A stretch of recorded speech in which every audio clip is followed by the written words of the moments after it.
There's a lot of talk about the independent football regulator. Some people love the sound of it, others don't. But what actually is it? And is it going to be any good for the game? In simple terms, it'll be an organisation not controlled by the Premier League, the EFL or the government, which will make sure all clubs are financially stable and don't rip off the fans. The aim is to make sure what happened to Bury, Derby and Reading doesn't happen again. Now, a significant reason clubs go under is because of dodgy owners financially mismanaging the club and running it into the ground. But in theory, these should be a thing of the past with the new regulator. They'll be able to use data from the National Crime Agency to perform stronger fit and proper persons tests and can even force owners to give up their stake in a club, which for certain supporters might be a welcome relief. It's likely good news for the EFL. The tension between them and the Premier League over a fair financial deal has been increasing in recent years. As it stands, talks have broken down. The Premier League backed out of recent negotiations, but the regulator will have the power to force through a deal, meaning more money for clubs lower down the pyramid. Now, this might sound simple, but in reality there's concerns this will open a legal can of worms, which could result in messy court cases involving the Premier League and the regulator. Parachute payments will be brought under the control of the regulator too. If they reduce them, it could mean a wider variety of clubs securing promotion to the top flight, but critics reckon it'll just mean the gap between the Premier League and EFL actually widens, as promoted clubs won't get as much money, which should normally be used to buy better players so they can compete. And current Premier League clubs have said if there were no parachute payments, they'd actually invest less, which would harm the quality of the top flight. And if clubs don't invest, then you'll get exactly what the EFL don't want, which is the same three clubs going down every year. And remember when Cardiff's owners changed the club's colours and badge? Well, in future, fans will have to approve any major changes to their club's heritage. Now, that might all sound great, but do we really need it? Some say the downfall of Reading and Bury is an exception, not the rule. So as a whole, the most successful footballing pyramid in world football doesn't need regulation. They say it scares investors who can help grow the game. If those investors go elsewhere, well, the Premier League may no longer be the destination for the best players in the world. And others, well, they just don't trust politicians to appoint truly independent people to regulate our game.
Morning, everybody. It is the warm-up on talkSPORT. Max Rushden and Barry Glendenning here until 1:30. How are you, Barry? I'm very well, Max. On my way in today, I saw lots of people going along to cheer on friends and family at the marathon, and I was very pleased that none of them would be cheering on me because I'm not doing it, and that's a mighty relief.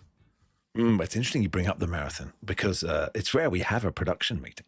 Because you say we had our biggest disagreement in broadcasting history before the programme.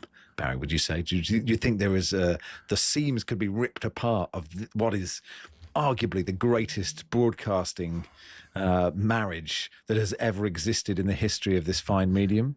Well, I would say we had a disagreement, and now I suspect we're about to argue about how big that disagreement is. Because you wanted to do something. I thought you were being selfish, and that wasn't a good idea.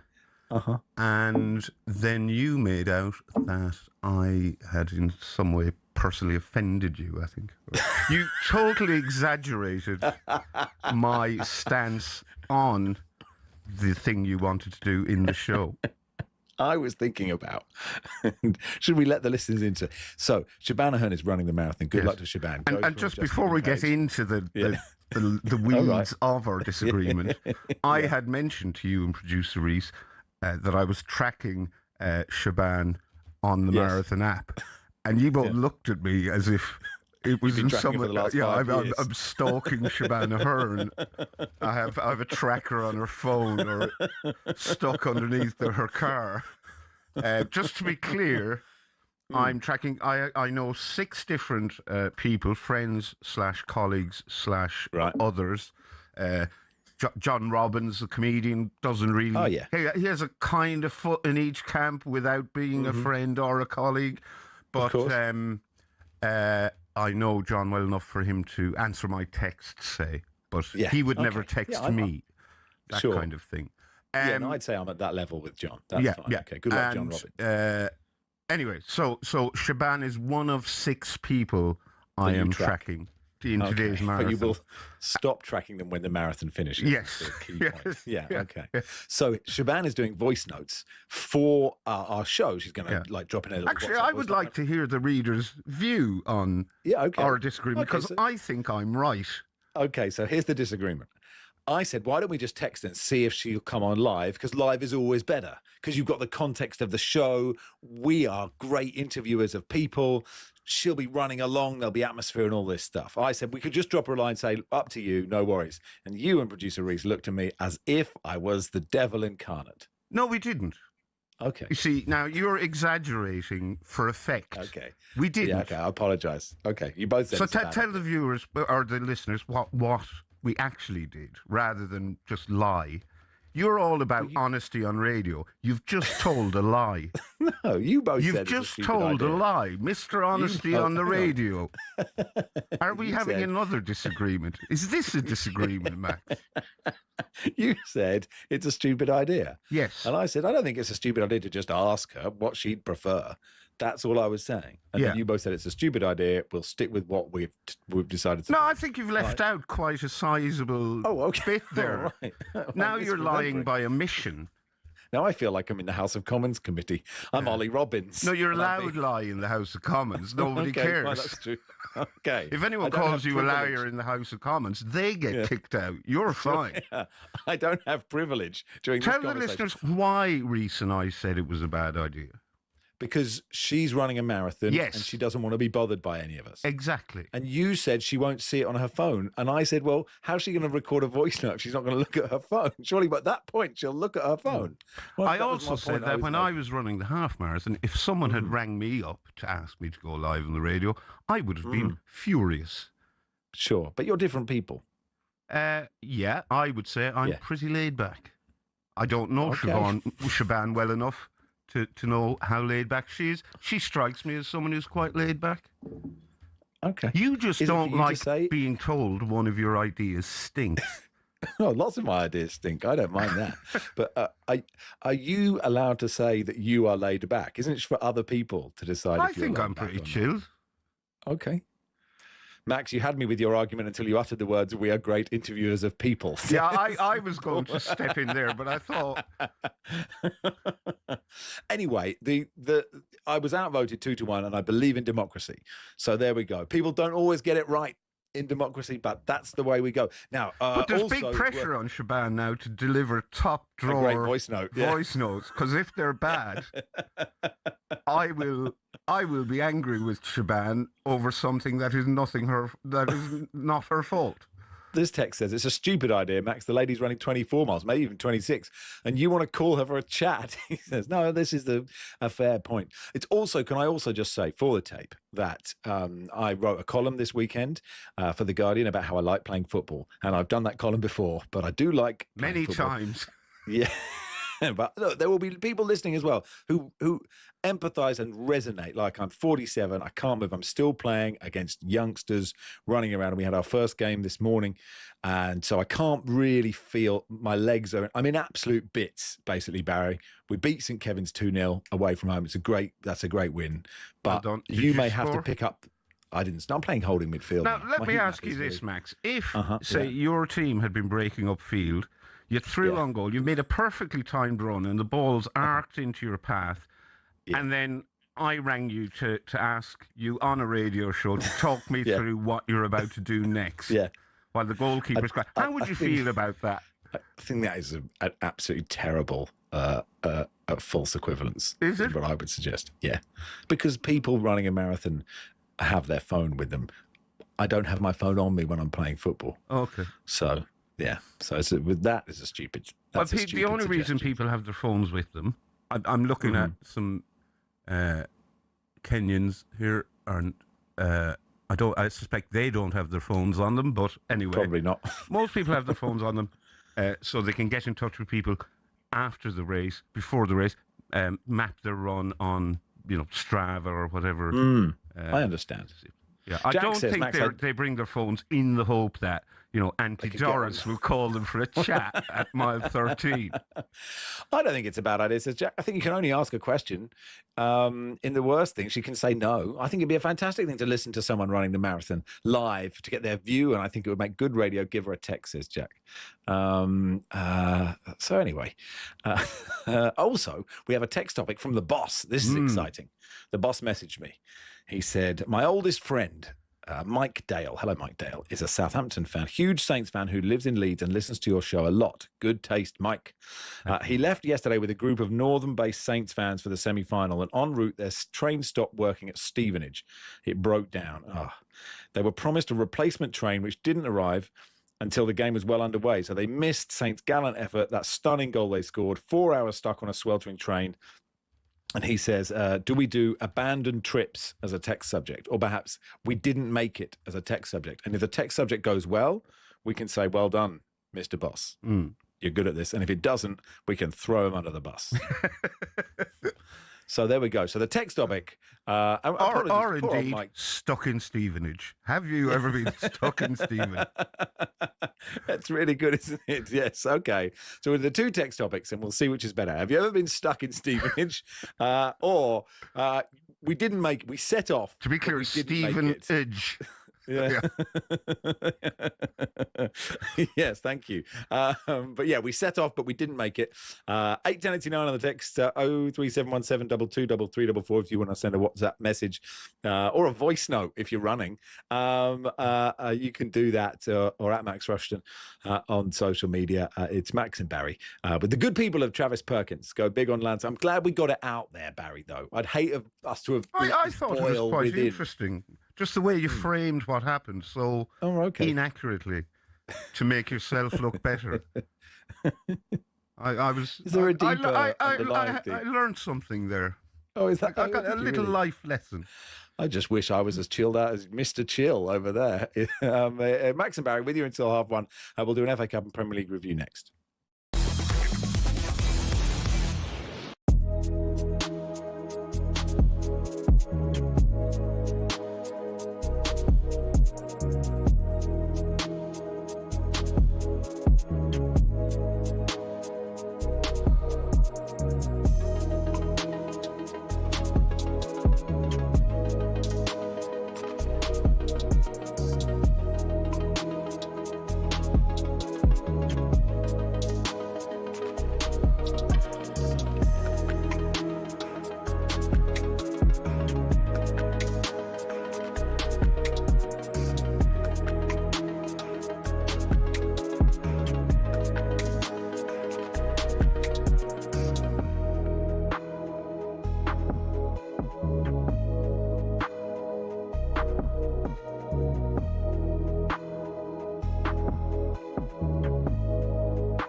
What's happened? Hello, matey. What's happened? You all right?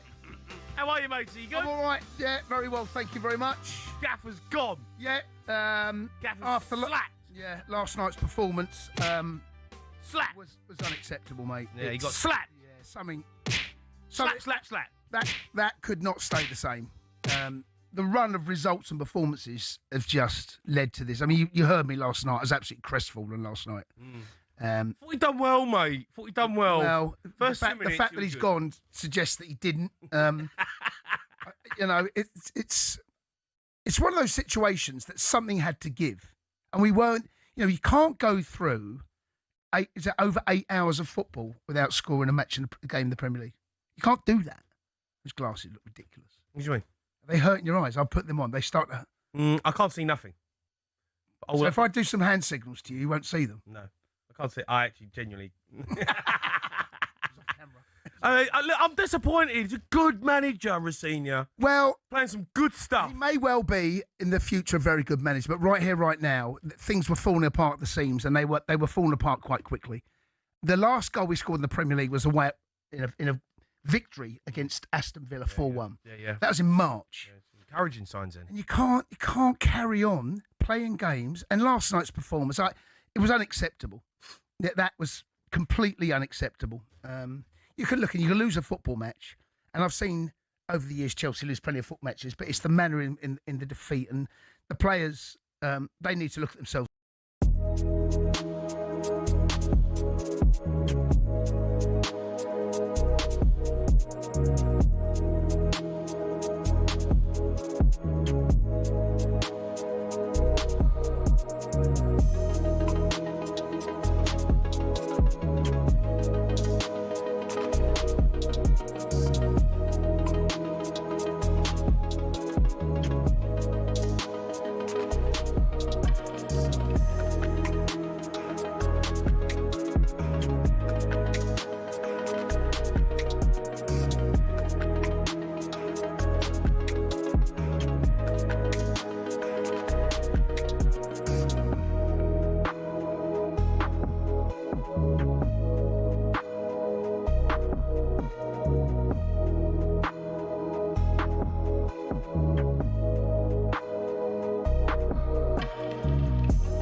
Passports, Fulham fans, just in case. Fulham 1, Aston Villa 0. It's game over. Liverpool 3, Crystal Palace 1. It's Wirtz who's got it, and it's a sublime finish. The ball falls to him, and he doesn't have much time to think about it, but he just swings a right leg at it, and it absolutely fizzes into the far top corner. We finally have a goal. Wolves 0, Tottenham 1. João Palhinha from close range. When the Spurs go marching in, that is the noise that is coming from the away fans over there. They know just how big that moment could be in their season. West Ham 2, Everton 1. West Ham only in the bottom 3 for about 3 minutes. Ball played across on the left-hand side, and it was steered home with composure by substitute Callum Wilson. A West Ham survival battle goes on. Eberechi Eze has put Arsenal in front, and it is a wonderful goal. Relief. They've got over the line.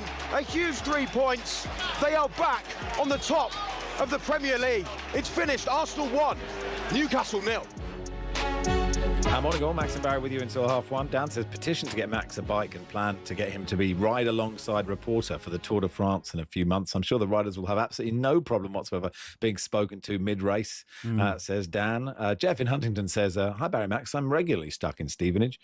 You may not be aware it's an important train interchange from Huntington to London, and I regularly get turfed out of there with train problems. I've never seen Stevenage itself, nor do I want to. The coffee is awful, says Jeff in Huntington.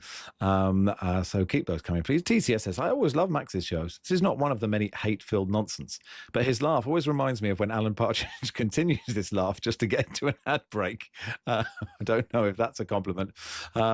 Anyway, should we do a Premier League review, Barry? Why not? Oh, Max and Barry's Premier League review and FA Cup. talkSPORT.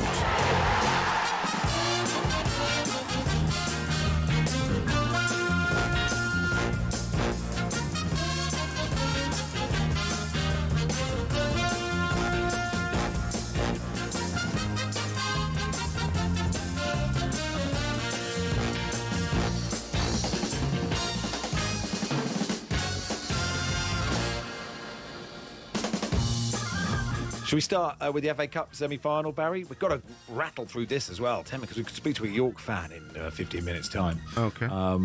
I really felt, you feel for Southampton, just that. The Finazaz, I mean, there were two unbelievable goals in this game, but the Finazaz goal, that turn, and that from every angle is so brilliant. And you just, that moment, that noise from the Southampton fans who were just like, we're in the FA Cup final. That was the noise. It wasn't just a cheer for the goal. It was like, we've done it. And it would have been, of course, they had to soak up so much pressure, but it would have been an unbelievable win for them. It would, of course. I mean, look at what they're up against. It was more or less a second-string Manchester City side, and look who was in their team. Look who they brought off the bench. What the, if Southampton had won, it probably would have been a miracle, given what they're up against. Today, it was a very good effort from them. The goal, as you say, was brilliant, but ultimately they were beaten by the team that was able to bring on Savino, Erling Haaland, Jeremy Doku, Nick O'Reilly and Bernardo Silva off the bench. Yeah, it helps. It helps. I mean, the equaliser is so agonising, isn't it? I don't know why. There's something about a deflected goal that just doesn't feel fair. And their keeper had a good game. Sorry, it wasn't just the deflection. It took this real skanky bounce, like a Shane Warne off break, almost like a ball of the century style. Dug into the turf and horrible goal to concede, but what can you do? Wow. And then for the pedants, Shane Warne didn't bowl off breaks, he bowled left. I don't care, but someone will have a go. The Nico Gonzalez strike, I mean, that is just producer Reece just said in my ear, you do care. we're ganging up on you now, Max. I'm just trying to help you out. Just helping a brother out there. The Nico Gonzalez strike, wow. I mean, how you can kick a ball that hard with that much accuracy, and it's like an arrow. It's absolutely amazing. So, I suppose you have to credit City, don't you, for their reaction was great, and that's why they're great, and, they've got a very good chance of winning another trophy now. Yeah, I'll be honest, I'm not sure how much credit they deserve for beating a Championship side in an FA Cup semi-final. They showed a bit of resilience, but the gulf in class between the two squads is... Southampton did their best to bridge it and ultimately came up a little bit short. But they've every reason to feel proud of their effort. They certainly didn't embarrass themselves. But no, not at all. To the Emirates then, what do you make of Arsenal 1, Newcastle 0? Very important win for Arsenal. I expected them to win this one. Newcastle, as we know, are not playing well at the moment. I think quite a few Newcastle players have checked out for the season. They don't seem to be playing for Eddie Howe. They weren't terrible yesterday. I mean, they were better than they have been, but their record at the Emirates is dismal. And yet they lost 1-0, but they blew two big chances to equalise. Johan Wissa in particular, who has done little or nothing to justify his transfer fee since moving in August or September, whenever it was, missed. He should have scored, and Dan Burn had a header that you would expect Dan Burn to score, but he's put it straight at David Raya. So I think Arsenal looked understandably nervy. I think they're going to win the league. I think they're going. Their run-in is conspicuously easier on paper, at least, than Manchester City's. I think if they dropped points yesterday, that would have been it. But now that they've won that game without playing anywhere near their best, I do think they will go on to win the league. But I may well. I suppose if they win the next one, then they're 6 points clear, right? Because they play before City in the next round of games. I think you're right. And the Asula miss kick was fun because that was a decent chance really early on. Just touching it with his standing leg. We've all done it. But it's great when someone who's paid to play the game does it. The goal is really... I mean, the finish from Eze is beautiful. And fair play for Arsenal for mixing up their corners. But I think you're right, that Wissa miss. Because Voldemar does so well. It's like a beautiful... That's what Voldemar can do type thing. And yeah, it's not a simple chance, but yeah, he should score it, shouldn't he? But I think you're right. Should we go to the bottom of the table then? So you've got West Ham beating Everton, and you've got Wolves beating Spurs, and I'm obviously biased, and it's such a great moment for Callum Wilson. And for the West Ham fans, that last 10 minutes, they're 1-0 up and Spurs are 0-0, and this is great. And then Everton's, and then Spurs score, you go, oh God, then Everton score, and you think this is a disaster. And then right at the end, that is just football encapsulated in 10 minutes, isn't it? It's a really good ball from Juve. It's a great header back from Bowen, and Callum Wilson finishes it really calmly, I think. And I couldn't work out, I thought maybe they were a bit lucky to win that game, West Ham. Well, I definitely think Everton should have had a penalty when it was 1-0 to West Ham. So the Mateus Fernandes put his arms around Kieran O'Barry, tapped the ball. He was, it wasn't given. So the officials spotted the handball but decided that it was him handling the ball was an accident. But I think, and they said the players were grappling, but the players weren't grappling. He was putting his arms around Kieran O'Barry. Kieran O'Barry was just trying to control the ball. He wasn't holding anybody. Yeah. So it takes two to tango, and I think it takes two to grapple. So I think that should have been a penalty. I think West Ham got away with one there, and then ultimately didn't matter because I think from the ensuing or not long afterwards anyway, Kieran and Dewsbury Hall equalised for Everton. But yeah, Callum Wilson, I think he's on performance-related pay at West Ham. I reckon his next paycheck could be quite sizable. Should be. He scored a last-minute winner against Spurs earlier in the season, which is going to be could be absolutely massive come the end. And like Thomas Souček's header was good, but his one that he cleared off the line from, I think it was a Barry header, was absolutely ridiculous. Yeah. I don't know how he did that. So that was that. I don't know how good Spurs were. It wasn't a great game. I guess it just depends. How much confidence does that give that set of players? I think, is that enough to set them off? Because you wouldn't watch that game and think, well, they're going to win 4 in a row. Can I ask you actually, as someone who's affiliated to Spurs, would you take what happened yesterday, or take a 1-1 draw, but still have a fit Dominic Solanke and Xavi Simons for the rest of the season? Because I don't think we're going to be seeing either of them again. Do you think so? Well, definitely not. Simons looks like he's done his ACL, and Solanke's pulled a hamstring, so it's difficult. I hope Simons hasn't done his ACL, because that would mean he'd miss the World Cup, but it didn't look good at all. And he had that I've just done my ACL face of misery on as he came off the pitch. I don't think we'll be seeing either of them again. I think Tottenham had to win. Right. I think Tottenham had to win. I mean, I think it's an interesting question, but I think if they don't win that yesterday, especially with West Ham winning, I think that is curtains. Whereas now they can, the hope they've got is that the game against Villa is in between Villa's semi-finals for Europa League. And I know Villa lost yesterday, but they're pretty much guaranteed Champions League. So I'm very much hoping Unai Emery rests he has to play Steve Staunton and Chris Price. That's what I'm really hoping that he has to do. And Nigel Spink in goal. And speaking of in goal, it's worth saying Kinski made a brilliant save at the end, and another good save in that game. I'm so pleased to see he's playing well for Spurs, because I worried for the lad after the Atletico Madrid fiasco, but he's bounced back from that in good style, and obviously people haven't forgotten it, but he seems to have not let it bother him, so fair play to him. Craig in Middlesbrough says, I wasn't stuck, but I'm a Borough fan. And when we got to the UEFA Cup final in Eindhoven, we set off 2 days before the game via coach, Middlesbrough to Eindhoven via France. We arrived on the morning of the game, where we embarked on a visit to a local cafe which served some special biscuits. After consuming several of the baked goods and a few beers, we were slightly in a mess. We missed the game completely, and we woke up on the coach travelling back up the M1. We missed the biggest game in our club's history. Maybe a good thing, as Sevilla battered us 4-0. I have never seen the match, any highlights, or even the goals to this day, says Craig. We didn't quite make it. Or have you ever been stuck in Stevenage? 81089 at Max Rushden, at Barry Glendenning. It is Max and Barry with you until 1:30. This is from one more from Mark, the Spurs fan in Bedford.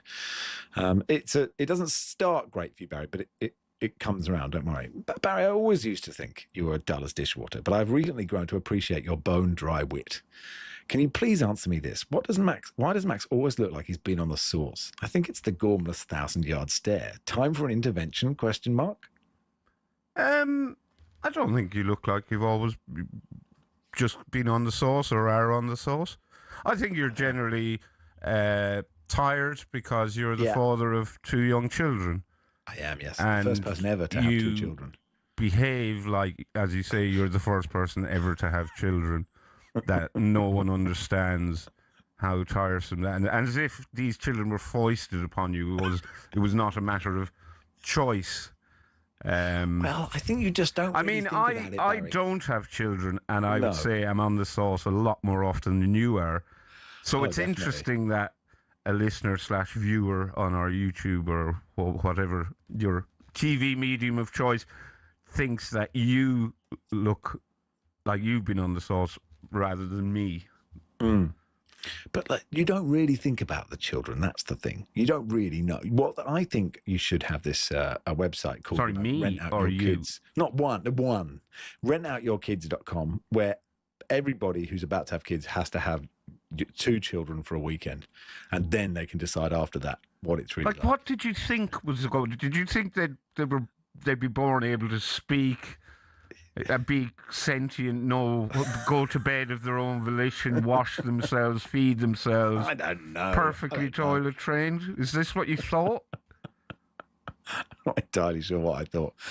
Just something to do, wasn't it? Anyway, it's Max and Barry with you until 1:30. We'll do some York City in just a second.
talkSPORT's Alex Crook has got some information about Enzo Maresca. Yeah, I think the vibe coming out of the Northwest for some time now has been that Pep Guardiola is more likely to depart than to stay at the end of the season. Whether winning the Premier League title will influence that decision one way or another remains to be seen, but it does seem like the direction of travel is this is going to be the last few weeks of Pep Guardiola's tenure, despite the fact he's got another year left on his contract. There was always a suspicion, I think, from Chelsea that when Enzo Maresca left the club on New Year's Day, his next port of call would be Manchester City.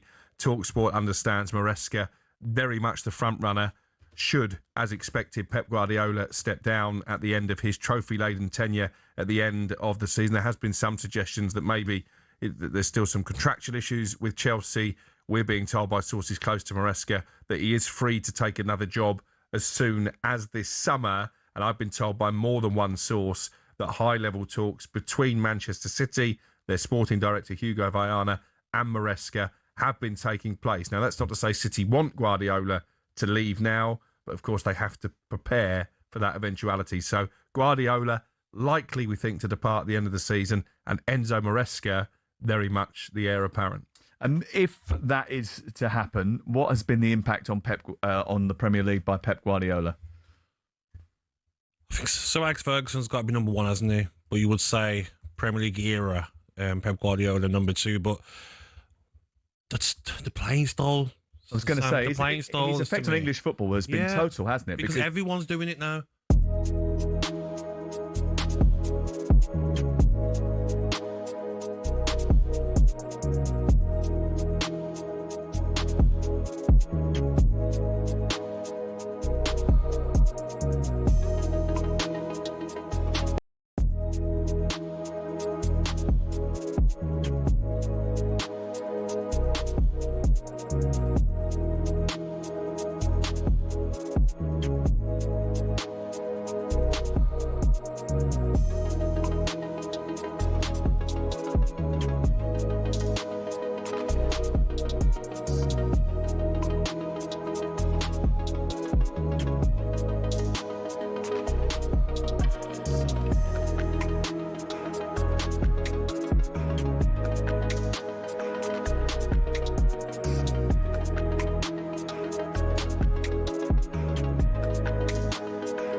absolutely extraordinary.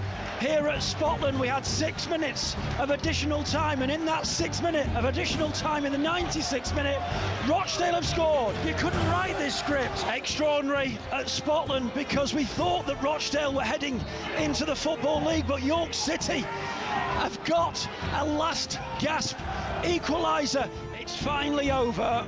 Rochdale 1, York City 1. York City are back in the Football League with the most extraordinary ending, and despite having 106 points, Rochdale are heading for the playoffs. Rochdale 1, York City 1. Oh man, I mean, it was just, almost all of you, I'm sure, will have seen this. It's just the most extraordinary footage. Like the look on the York City players when Rochdale score, they all just crumple, and I'm still not sure it crossed the line. I don't know. Anyway, let's talk to Ben Aspinall, host of the Same Old City, York City podcast. Hey, Ben. Hi, good morning. Good morning. You sound remarkably sprightly, given what happened yesterday. How was injury time for you, Ben? Exhausting. I think I aged about 10 years, one for every minute of time that was added on. I basically ran out of all superlatives to use to describe what happened in that injury time.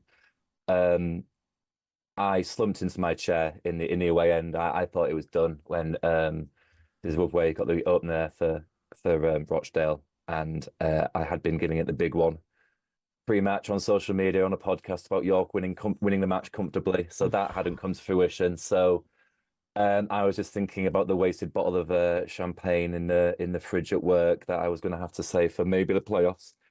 And then the pitch invasion happened. That gave us time. It gave the players time. You could see them reflecting. You could see them talking to each other. You could see them. I described it as something akin to like a basketball match where there's one last play, there's one last opportunity to make something happen. And I think a lot has been said about Rochdale invading the pitch and, hoisting their own petard, as it were.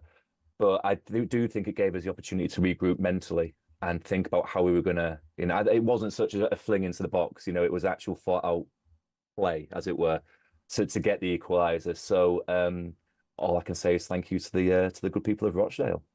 Yeah, I mean, it's a dumb thing for them to have done, you can say, with the benefit of 2020 hindsight, but you can also understand their excitement and elation and why they invaded the pitch, because when I heard about that goal, I thought it was done. Yeah, that Rochdale are going through and York are going to have to endure the hell of the playoffs, despite having finished the season with 107 or 8 points or whatever it was. But it's nice of you to rub it in. Well, I do live relatively locally. I live about 10 miles away from Rochdale. I'm in West Yorkshire, you see. So it's been a hellish title charge, to be totally honest with you. I work in a pub here in West Yorkshire, and a lot of customers are Dale season ticket holders. So I think the word is banter, but as it got closer to the day, I think there's a slight edge on comments on both sides. So I'm just glad it's over. Yeah. But just that moment when he scored, do you know what I thought? Because it's sort of a Jimmy Glass. It's not quite that level, but it's sort of that moment. But there was a little part of me that thinks it's a real shame that didn't absolutely wallop the back of the net. I mean, you probably don't care, but just as a sort of purist completist, you needed the net to bulge. I saw it hit the back of the net, mate. Don't worry about it. I saw it hit the back of the net. You've got nothing to worry about. And how was it like afterwards? Like, I presume it was just, were you on the pitch? It was a mad. Presumably you invade the pitch after they've invaded the pitch. I can confirm that some York City fans may have got excited and violated the rules and the laws by going over the barrier onto the playing surface. But I'm not willing to confirm or deny for legal reasons if I did the same. But it did seem just. I think you should get a 3-point penalty for that. We'll carry it into next season, Barry. That's absolutely fine. I've got no problem with that. Euphoria. It was the excitement and rush that you've just seen Rochdale fans giving to us was returned tenfold, to be totally frank. How are York equipped going into League Two? It seems to go up. I could be talking through my hat here, but they tend not to go back down again, do they? So, are you well fixed for life in League Two, do you think? And could you challenge for, say, another promotion, or am I getting ahead of myself? That's a really good question, Barry. It's quite interesting because the Ugle family who own the club have been very, very positive in their investment, both the club and also the playing staff. We have a recruitment process that seems quite well, not professional. I mean, above our station. It's definitely not something you'd see in non-league. So I trust the process has been the phrase that Stuart Maynard, our manager, has been saying all season. And when it comes to the summer, I definitely trust the club to get recruitment correct. We definitely will need to invest in the playing team to make a dent in League Two.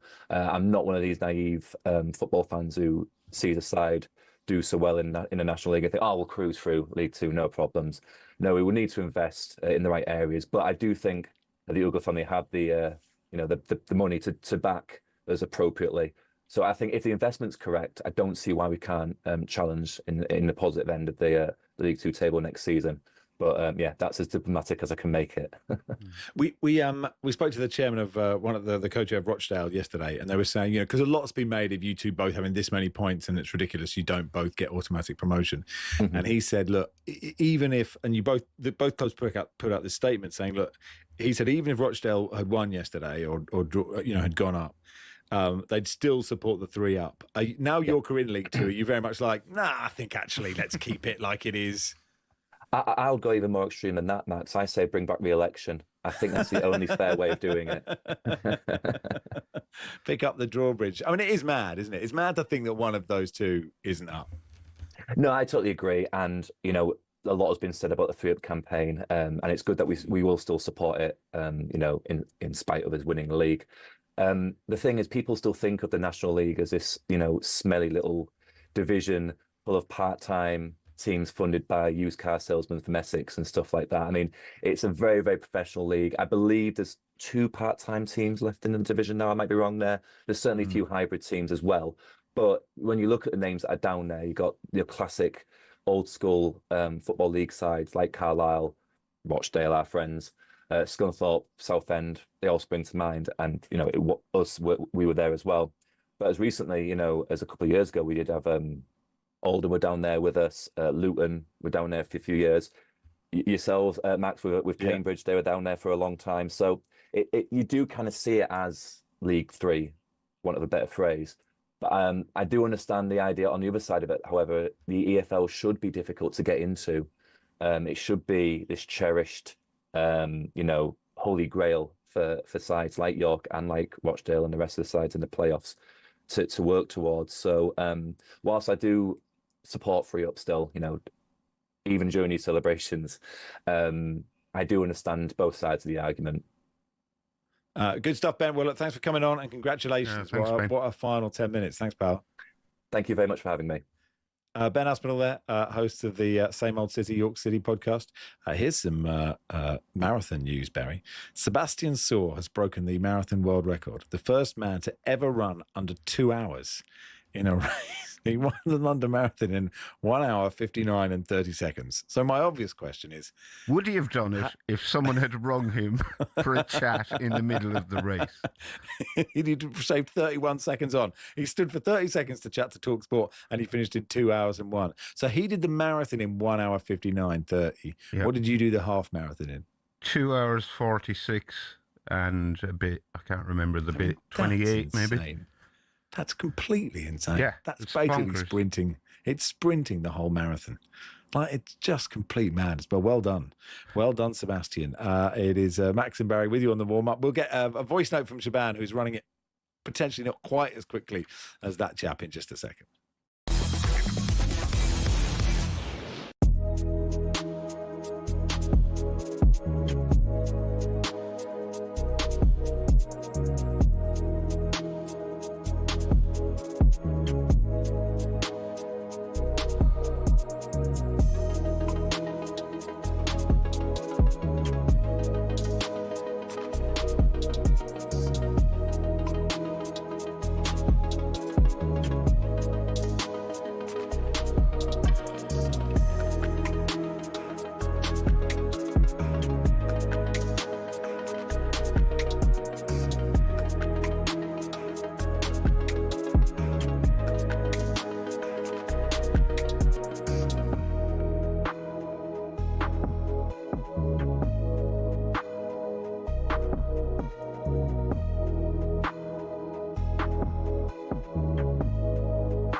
Darren Bent at his Sound Drive show earlier suggested a left field option.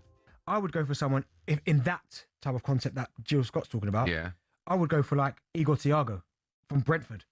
He's been above and beyond. He has been unbelievable. How many goals has he got? I think he's second on the Premier League list. He got 21. I think he's second. Yeah, he's the first Brentford player to go to 21 Premier League goals because Ivan Toney at 20, Visit at 20, and Mbeumo at 20. Unbelievable. Do you know what I mean? And Brentford are now on the cusp of Europe. I know they're 9th right now, but if you look at where they are on the table, I mean, they're only, 2 points over 6th. Igor Thiago, yeah, he's had a great season. Yes, he has. He has, and fair play to the lad. He's got himself in the Brazil squad, and he's a good player. Yep. Is that what we're talking about, though? Brentford player getting a player of the season? No, I can't agree with Benty, but he has done unbelievably well, and he's a bit of a throwback. I kind of hope a little bit that what we see with Haaland and Gabriel the other day, where there's that centre half against the centre forward, where you're going toe to toe, backing the players. And he's a little bit of a throwback. Those number 9s that we used to see in the Premier League, they don't exist anymore. They're tippy-tappy football.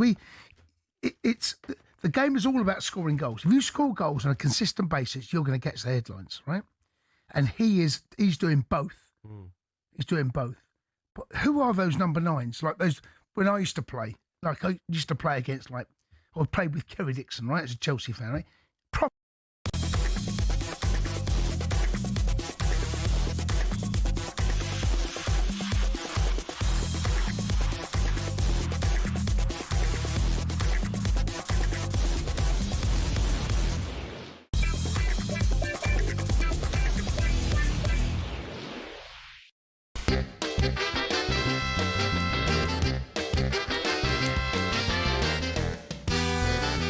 Morning all, it is the warm-up on talkSPORT. Max and Barry here till 1:30. London Marathon taking place. If you've just joined us, the world record has been broken. Sebastian Saul has run it in 1 hour 59 and 30 seconds, which seems quite quick. Shabana Hearn is running it at the moment, and she has sent us this update. Max, Barry, send the helicopter. I've no idea where I am.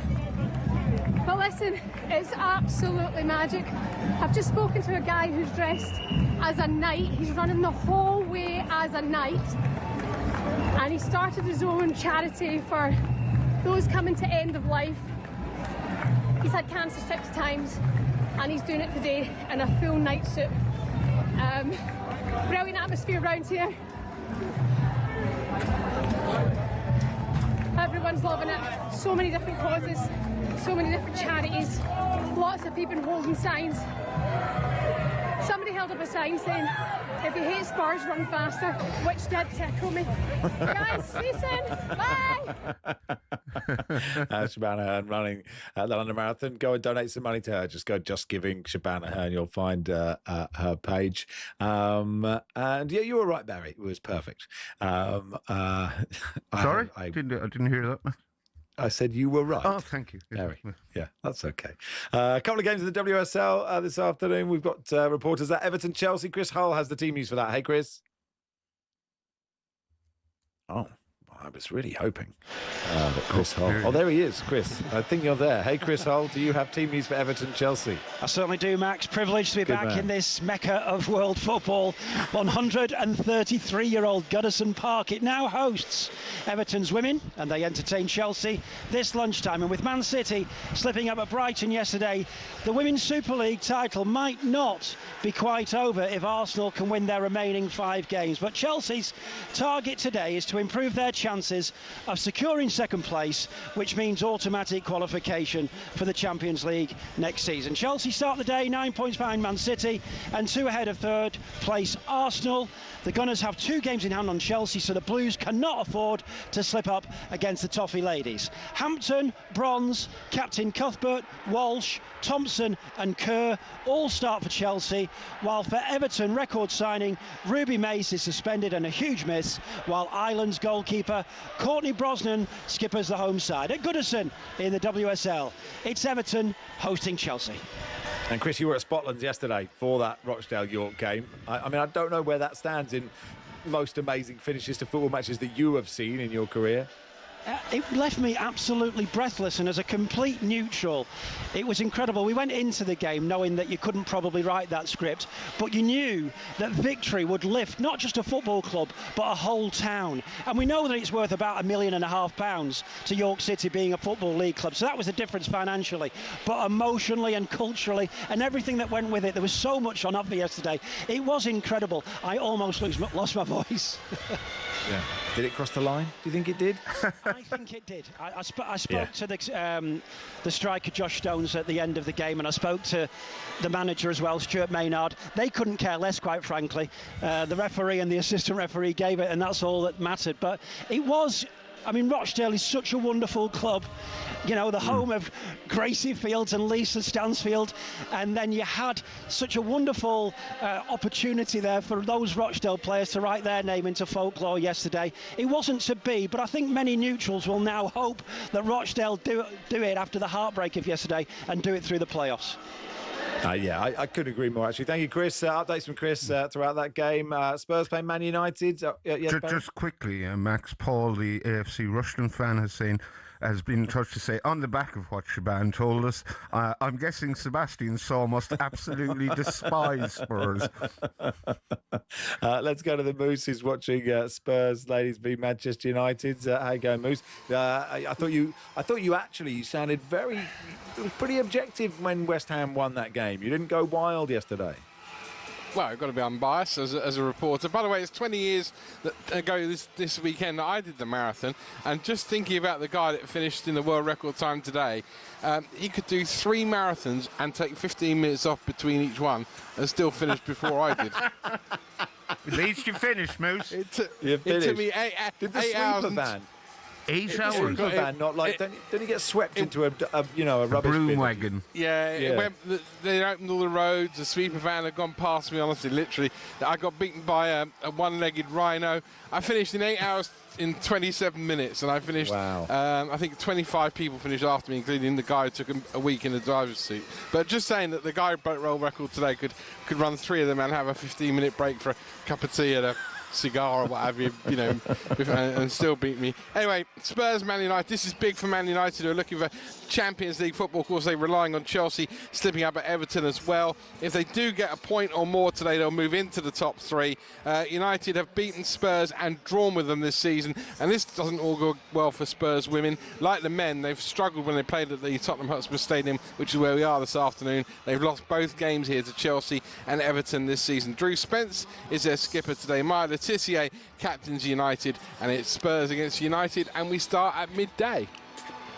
Thanks, Moose. We can do a bit more Premier League review. We've got a couple of minutes. Baz, I don't know what we made of the Liverpool Palace game, apart from, the goal to win it. Florian Wirtz, what a brilliant strike that was. And Freddie Woodman had a really good game. Yeah. I don't know what you made of the Palace goal. Was just odd, wasn't it? I don't know if that's the terrible sportsmanship, or he didn't quite have time to realise, or just felt a bit odd.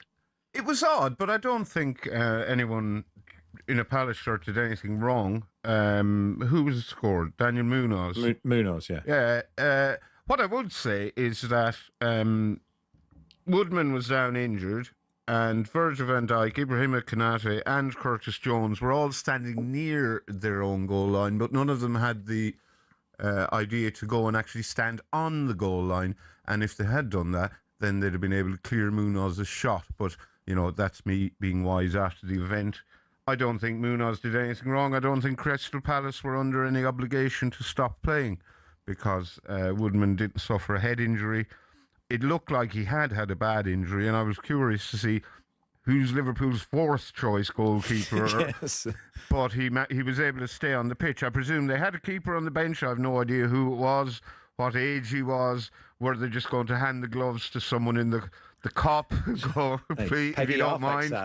Surely Peggy Arfaxad was there. He still Bob Boulder, someone. So that would have been interesting if if you're a 3rd choice goalkeeper and you get an opportunity to play and then you have to go off injured, you'd be thinking you're cursed, because they don't get many opportunities. But he was able to soldier on. I don't know if he'll be fit for the next game, but he looks like a good keeper.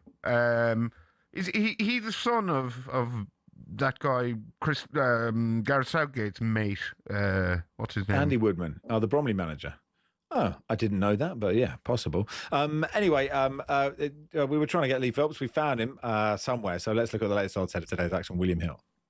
In the Zone on talkSPORT. Brought to you by Final One Standing. New from William Hill. 18 plus gambleaware.org. Terms and conditions apply. Barca Jim's been in touch, by the way, to say, why is the ball crossing the line an issue? You bleeps won a World Cup with a goal that never bleep crossed the line, and you never mentioned that fact. Yes, attack to Jim in a bit. Anyway, hey, Lee Phelps, welcome. Yeah, sorry about that. I don't know what the technical difficulties were, but in the end, there's always the phone, isn't there? Well, you sound like you're in a basement. Is everything okay, Lee? Are you okay? Yeah, I'm absolutely fine. Yeah, okay, I think that's exactly what I would expect someone who isn't fine but being held hostage to say. You're absolutely right.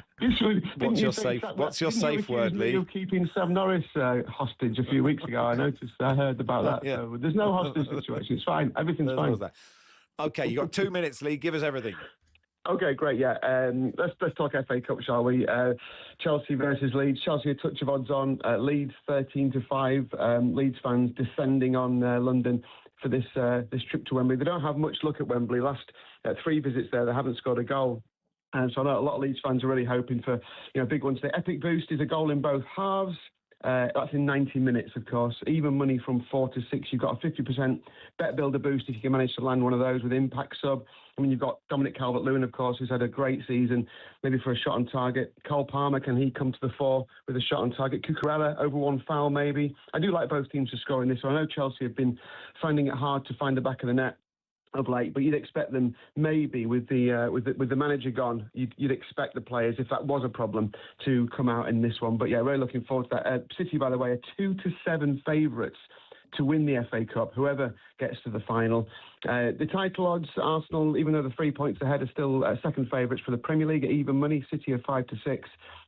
Coventry Wrexham today as well, even money Coventry, who were crowned champions the other day. This is the homecoming, the party, the celebration. Wrexham need to get in the playoffs. Hull and Derby are their competition. They're 23 to 10. And in Scotland, the split is taking place, so the top half are playing each other now.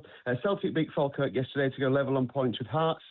You've got Dundee Derby at 2:30. You've got the Edinburgh Derby at 4:30 and Rangers Motherwell sandwiched in the middle at 3 p.m. Hearts are just over 2-1 to win at Hibs. Hibs obviously would love to stop Hearts roll towards the title. Rangers are 11-10 title favourites. Celtic 7-4. Hearts 11-4 to win the William Hill Scottish Premiership. And a quick one on racing. Epic Boost is dwindling funds to finish in the first 4 at Musselburgh. Even money from 8 to 13. That's the 3:45 race. Finishing the first 3 in the last 5 runs in Scotland. That's dwindling funds. The Epic Boost. Good stuff, Lee. Thanks for coming on, pal. Thanks, Lee. Thank you. That was latest odds brought to you by Final One Standing from William Hill. Terms and conditions apply. 18 plus. Gambleaware.org. Now, if you'd like to play the footballer game, no Perry Groves today. So if you'd like to take on me and Barry, we'll accept 2 of you. Why not? 03717 223344. If you think you can hack it under the pressure. We could see if Shaban wants to play. That's a very good option. She'd love to. Her and Sebastian Saw will play the footballer game. If you'd like to play, 03717 223344. In the Zone on talkSPORT. Brought to you by Final One Standing. New from William Hill. 18 plus gambleaware.org. Terms and conditions apply.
You found the mask? I found the mask. It's just who we are, mate. I'm not going to lie. I hope you lost it. Why? What do you mean, why? Mate, do you know, it's half hot in here. And I can't... So you don't realise what it's like. I've had Arteta on. I'm going to have to take this off, mate. Well, I can't. No? You what? Wow, it's hot. I've got to take my top off, mate. I can't keep doing this, mate. I can't keep doing this. What is going on? What do you mean? What? What do you mean? What is this? What's what? Is this talkSPORT merch? What do you mean? What do you mean? What do you mean? Oh my God, he's got a shirt. You've now got a shirt on. You're kidding me. What is this shirt? What is this? I don't know what you're on about, mate. I just knocked this whole thing up. So for people who are not watching on YouTube right now, Cundy has got a T-shirt with the Ange mask. I've seen signs, encouraging signs. Is this talkSPORT merch? Where are you getting this stuff from? Who is making this stuff for you? It's bang out of order. I'm going to HR. This is not on. Honestly, they're gonna go off the shelves. Then, by the way, And Spurs. they are gonna go off the shelves. Who made that? I did. You're out of order. Well, I had 10 minutes spare. I thought, what can I do? Shin pads are a footballer's best friend, even if players like Jack Grealish do wear such small ones you can barely even see them. But what's the story with shin pads, and are there any rules on how big they should be? It all started with cricket, actually. Cricketers had been wearing shin pads since the 1700s. They'd been introduced not for leg protection, but instead to give batters a strategic advantage. The idea was that batters could put their leg pads in front of the wicket if they missed the ball, preventing them from being bowled out. Obviously, that all changed when the LBW rule came in, but that was the theory behind them. It was thanks to this guy that shin protection made its way over to football. Meet Samuel Widdowson. He was a cricketer and a footballer. He played for Nottingham Forest back in the late 1800s, and he wanted a way to protect his legs from nasty tackles. Apparently, he'd broken his leg in a match against Sheffield United in 1874 and wanted to stop it from happening again. Naturally, his mind drifted to his other favourite sport, where players had been wearing these pads. Story goes, Widdowson cut up his cricket pads, sewed them into his socks and popped them on before taking to the footy pitch. Ta-da! Shin pads. Like all great genius inventors, everyone took the mickey at first. To be fair, he probably looked quite stupid running around with these on. But it's thought his whole Nottingham Forest team then began wearing them from 1887, and the first known use of them in a match was in 1894, in a match between Newcastle and the then Woolwich Arsenal. Eventually, FIFA clocked on that this protection was pretty important for footballers. Multiple studies have shown wearing shin pads clearly reduces the risk of players getting lower leg injuries. And so in 1990, basically 100 years after Widdowson first put them on, shin pads were made compulsory. It became a part of Law 4 of IFAB. That's the body responsible for setting the laws of the game internationally. But the law doesn't actually specify anything about measurements of shin pads. It just says pads must be made of a suitable material and be of an appropriate size to provide reasonable protection. It's really vague, and players can get away with a lot. A lot of grassroots clubs are choosing to ban micro shin pads for obvious reasons though, especially after a 15-year-old player from Penistone Church broke his leg while wearing them. Still no change from IFAB though. That's why Grealish and co can still get away with these ones, which are no bigger than a credit card and which seem to offer little to no protection whatsoever.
Afternoon, you are listening to the warm-up on talkSPORT. Max Rushden and Barry Glendenning with you till 1:30. We'll look ahead to the Chelsea Leeds FA Cup semi-final with Michael Dewberry, played for both sides, of course, in just a second. Before that, there's been a goal at Goodison in the WSL. Chris Hull. Yes, it has, Max. 6 gone, Everton 0, Chelsea 1. Second place, Chelsea realistically cannot catch Man City for the Women's Super League, but they can strengthen their automatic Champions League hopes with a win over the Toffee Ladies.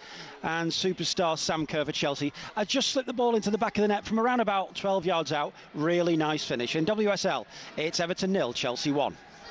Thank you very much, Chris. We'll keep you updated on all the games in the WSL as well. Right now, though, let's take a look at the latest FA Cup action in partnership with McDonald's. FA Cup update on talkSPORT with McDonald's. Got big McDonald's hunger? Order delivery on the McDonald's app today. From 11 a.m, 18 plus. Fees apply to delivery orders. Subject to availability. Price may vary. Oh yeah, Chelsea Leeds, 3 o'clock kickoff live on talkSPORT. Let's talk to a man who played for both of them, Michael Dewberry. Hey, Michael, how are you? I'm good. How you doing? Yeah, very good. Thanks for coming on. I mean, in my mind, I see you as supporting Chelsea in this, but, tell me if I'm wrong. It tips a little bit towards Chelsea. I've got great fond memories of both teams, but Chelsea, I'd say, was my first love, I'd say. Do you know what I mean? They were my first, and I have great memories, but it kind of tips a little bit towards blue. But I never like when they're going against each other, and I never like choosing. I always want both teams to do well. Sure.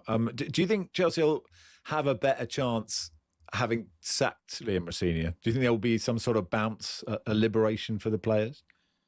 I don't think so. I think that I don't think Liam was the problem. I think that it's more in-house. I think it's to do with the players. If there's a reaction, there's a reaction, I think, because it's a semi-final.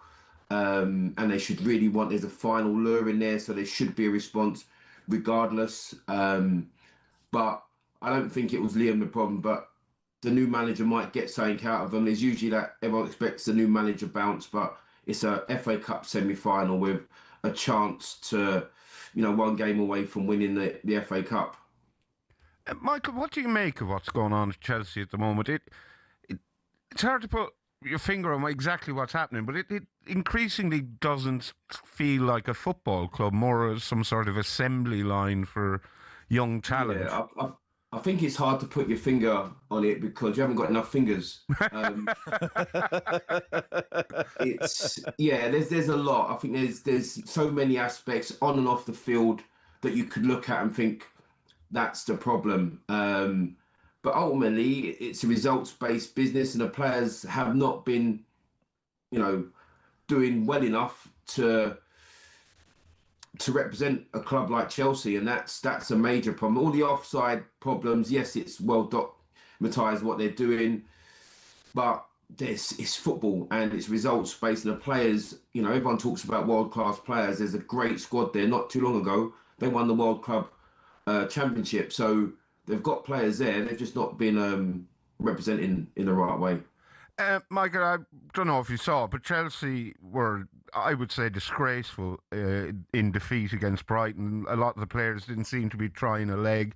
Brighton could have beaten them by a lot more with better finishing. If they play like that again today, which seems unlikely, they will lose.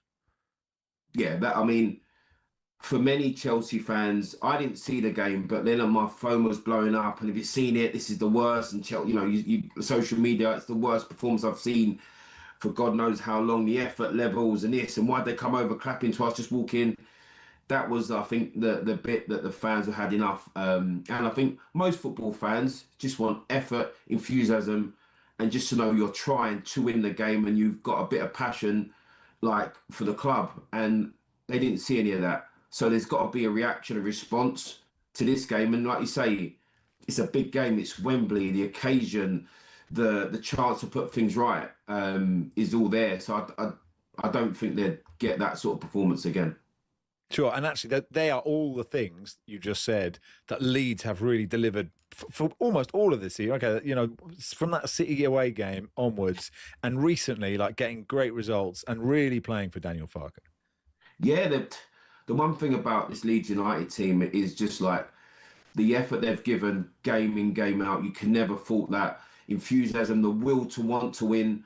And and that's, you know, you'd put Leeds sort of favourites on form. Momentum is a huge thing in sport and in football. They have that, and they have one thing that they can go to whenever, even if they're down, is the effort, and they will keep going and keep going and keep going. And you know, half of the Wembley field of Yorkshiremen just shouting and screaming and winning them on, yeah, that will help them. And now behind you, you've got your book very prominently there. Raise Your Game. Tell us about the book. Is it a gritty crime thriller, Michael? Yeah, I wish. No, it's not a crime thriller. It's not. It's a self-help development book. You know, my post-football career is I'm a mentor, a coach, and this book is for ambitious people, driven teams that want to develop. And Raise Your Game is for those people. Raise is an acronym for resilience, adaptability, integrity, strength, and excellence, and something that one of these teams can draw on today that should help them get through. And all elite sports people have these qualities. They're resilient, they're adaptable, they have integrity, they have values, they have strength, they have excellence, and that's what this book is for. And you know, it's a good book. A little plug, go and get it. Michael, now some high performance gurus say that unless you get up at 5 o'clock in the morning and have an ice bath and hit yourself with a stick and make a list of world-class basics, you're at nothing. You're a failure as a human and as a man. Is that what I'm going to read in this book? No, I'm gonna practice. I'm not gonna say get up at 5 o'clock, because I do get up early because I've got young children. Right. But I'm not gonna say I hated ice baths. I'm a warm shower type of guy. Or Good. Right, I'll be reading it. Yeah. So, but listen, there's qualities in it that it's taken from a whole range of elite athletes. You've got world class, got world champion boxer Darren Barker, Olympic champion Sally Gunnell, Ian Poulter, the postman in there. So they're just telling you different qualities that can adapt to anyone's profession or industry, you know, and adapt it. And I think, you know, there's something in there for everyone. And I'm not one to be pushy. It's like, read it.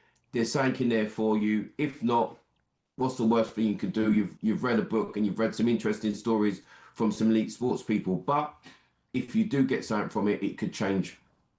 That's interesting. I mean, the interesting thing, I think, for average Joes like me and Barry, sorry to Barry to put you in the same I'm an elite athlete, Max. Well, of course you are, yeah.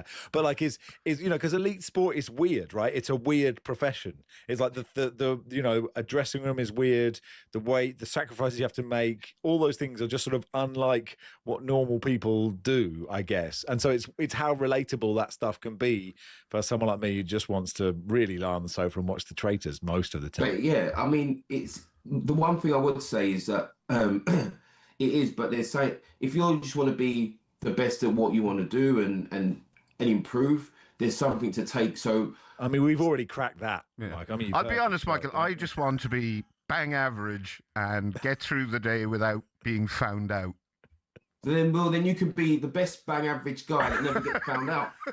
Then they're saying it for you. Do you know what I mean? That could be your strength.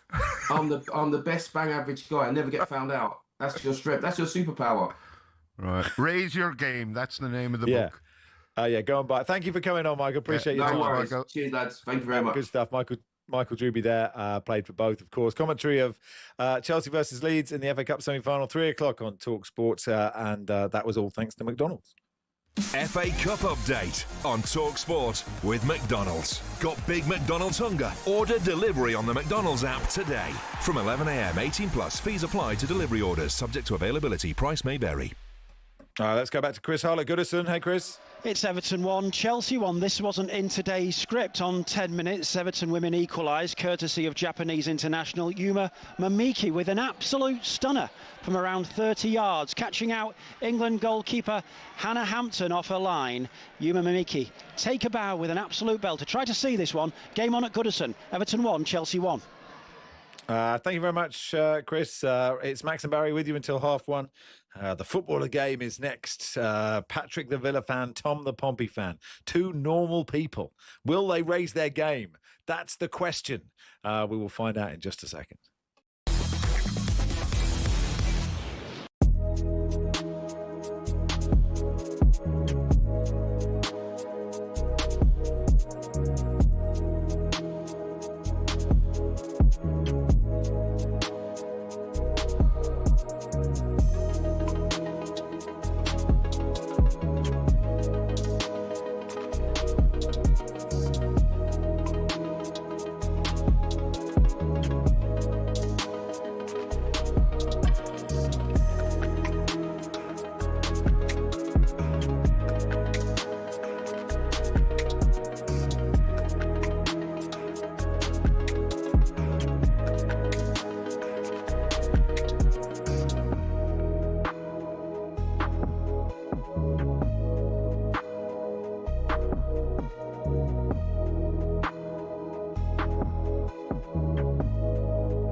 Cole Palmer, he hasn't turned up all season.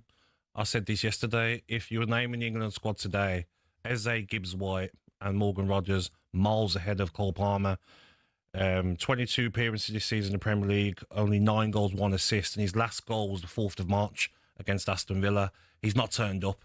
And when there's a game where a manager needs one of his top players against Brighton, he's in the stands. What did the physio who picked the team under Maresca say?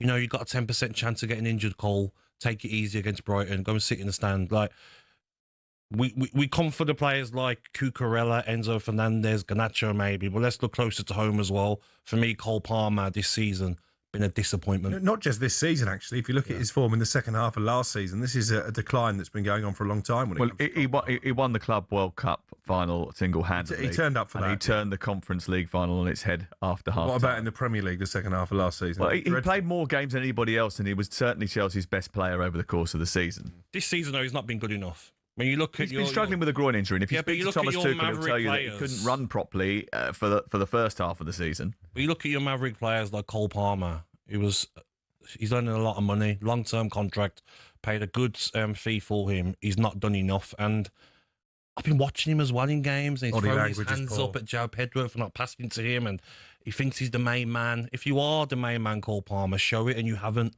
Cole Palmer and Phil You can't Foden. sit here and hammer the Chelsea players and absolve Cole Palmer of responsibility. He's been as bad as the rest. I didn't hammer anyone. I just your asked body the language question. looked like that, Sam. Did it? You want to defend Cole Palmer?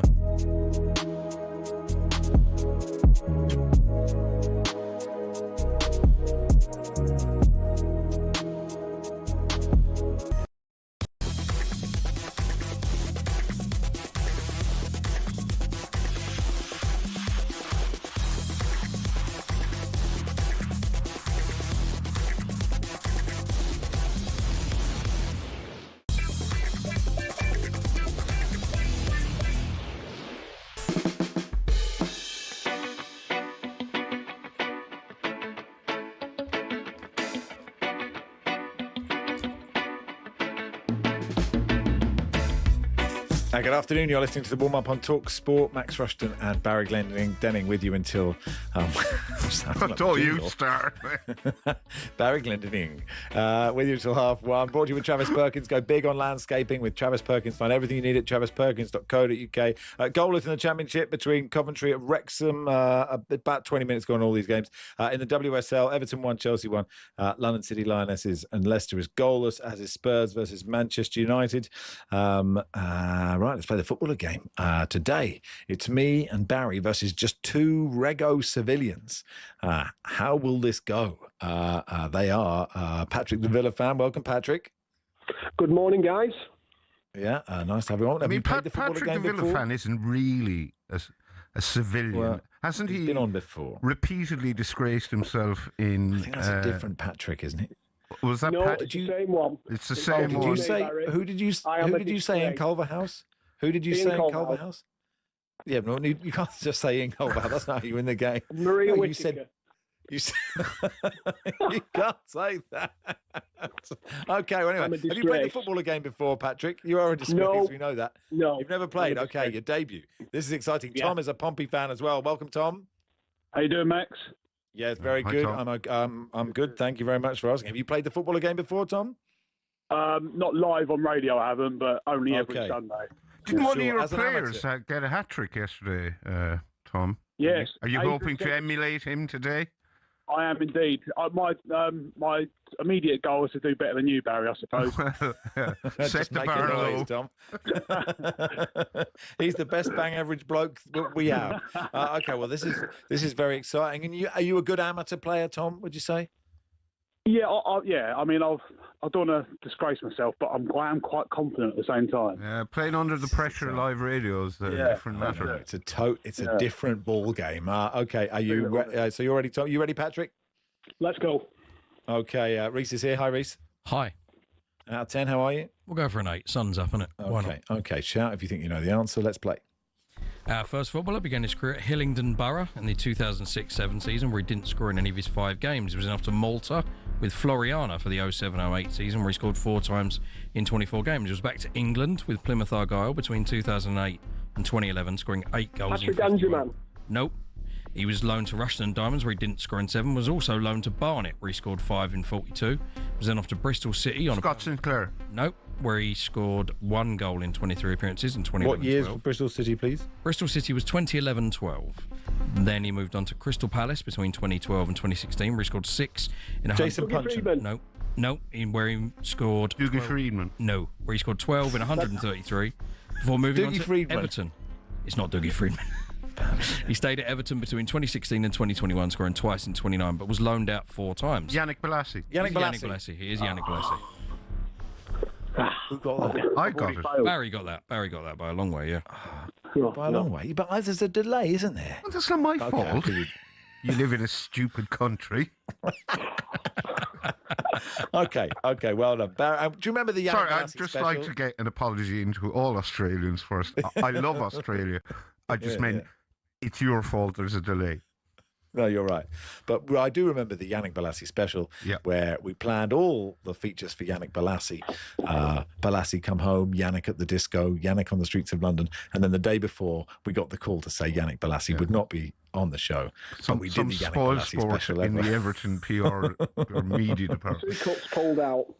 Yeah, here we go. So it is it's Barry 1, Max 0, Tom 0, Patrick 0. Here we go with player 2. Our second footballer began his career at the Workington Reds, where his goals and appearances were not recorded. So he moved on to the Wilmington Hammerheads, where his goals were recorded. They were 3 of them in his 14 appearances. Chris Wood. Nope. He moved on to Barrow, where he scored 6 in 6 before moving to Carlisle between 2004 and 2007. Wayne Gill. Nope, where he scored 5 in 46. He was loaned from Carlisle to Stockport County in 2006, where he scored 3 times in 11 appearances, and was also loaned to Rochdale for the 2006-7 season, where he scored 4 in 12. He moved to Spotland on a permanent basis for the 2007-2008 season, where he scored 21 goals in 42 games. Nope, this earned him a move to Brighton and Hove Albion, where he scored 54 goals in 118 Glenn games. Murray. It is Glenn Murray. Okay, good stuff. What is good is the pros are we're really putting the civilians to the sword at this stage. Huge pressure on Tom and Patrick to deliver. Have you made a noise yet, Tom? I said Ian Henderson. Oh, well done. No. Which I'm quite proud of. Good stuff. No, it was an excellent guess. Thank you. Yes, I'm sorry to have doubted you. Here we go with... David says it's still not Dougie Friedman. Here we go with player 3. Our final footballer began his career at Norwich City in 1993, staying until 1996, scoring 6 goals in 29 games. He took in 2 loans while at Norwich, 1 at Bournemouth for the 95-96 season, where he didn't score in 5, and 1 at Bristol Rovers in 96, where he did score 4 in his 6 games. He moved to Bristol Rovers permanently, where he stayed between 1996 and the year 2000, scoring 68 goals in 168 games. That earned him a move to Reading, where he stayed between 2000 and 2003, scoring 50 goals in 108 games. It was enough to South. Marcus It is Stewart. Jamie Curriton. Fantastic. Oh, well done. Who got that? so Tom? Yeah, it was me, Tom, yeah. Well done, Tom. Do you know what? It is a bit of a shame we didn't get it, because Reese would still be reading out Jamie Curriton's career by tomorrow morning if we hadn't guessed it. Oh well, look, well, there we go. Regular civilian. No, you're still just you know. There's a massive difference between these celebrities like us, Tom. Know your place. Yeah. And Patrick, you're a disgrace. Okay, you're a disgrace. Thank you, Patrick. Thank you, guys. Everything showbiz. Everything is showbiz. Thank you, Tom. Thanks, Tom. Yeah, thank well you. done. Good stuff. So there we go. Max 1, Barry 1, Tom 1. I enjoy it playing with the normal The folk. riffraff. It's nice to step down from the ivory tower every now and then, Max, and mix with the little people. See how they live. Next somebody will ask us how much a pint of milk is, and we'll be found out. I don't know how much a pint of milk is. I know how much a litre of milk is, about 120. Okay. So I suppose a pint's about 65 pence, 70 pence. Okay, there we go. You're allowed to be the Prime Minister. Do you know what I bought recently, Max? Which I could not believe the price of. Okay, I mean, can we play the prices? Can we play the prices right? Price is right. Here we go. What is the thing? I bought a first-class stamp. Right. How much do you think a first-class stamp costs? Well, now I'm asking you. I can't remember exactly how much, but Okay, that does affect have the a game. guess. Okay, well, I mean, now you've been surprised by it. I'm going to say it's like £250. 89p. Higher. £1.40. Higher. £1.80. Correct. For a standard letter £1.80. up to 100 grams. £1.80. To be fair, I was sending something to a friend in Norfolk, and it arrived within 24 hours. So, well done. Yeah. But there was Well no done, rush. I man. mean, if it had taken... I should have bought a second-class stamp. Yeah. But You should- what were you 180 sending? for a first-class stamp. It's incredible. I know. Is this the most like old people we've ever seen? I'll tell you, I wasn't chilled out then, Max. I bet you weren't. Wow. They've got us over the barrel, the Royal Mail, haven't they? It is Max and Barry with you, and unless, of course, they sponsor the show, in which case, love your work. Yeah, and it's well a done for bargain. getting that to Norfolk. A bargain. Well done for All the getting way Barry's to letter. Norfolk within 24 All hours. the way to Norfolk in 24 hours. It's extraordinary stuff, and certainly worth bringing up. It is Max and Barry. with you until 1:30. What are we doing next? Barca Jim's going to join us. We're going to do some Scottish Premiership. Fitba.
I've been saying this all season. They don't want to get rid of Arne Slot. Other media outlets are now reporting that he's going to stay, come what may, particularly as they look like they're going to Which get is what you've been saying Champions all League along, football. Cookie. Yeah, but what I was going to say, when you've got this much upheaval, do you really want to add a change of manager into the mix as well? Particularly when you've got a manager who did win the Premier League last year. Well, He's not useless, is he, Arne Slot? I think he deserves another go at it.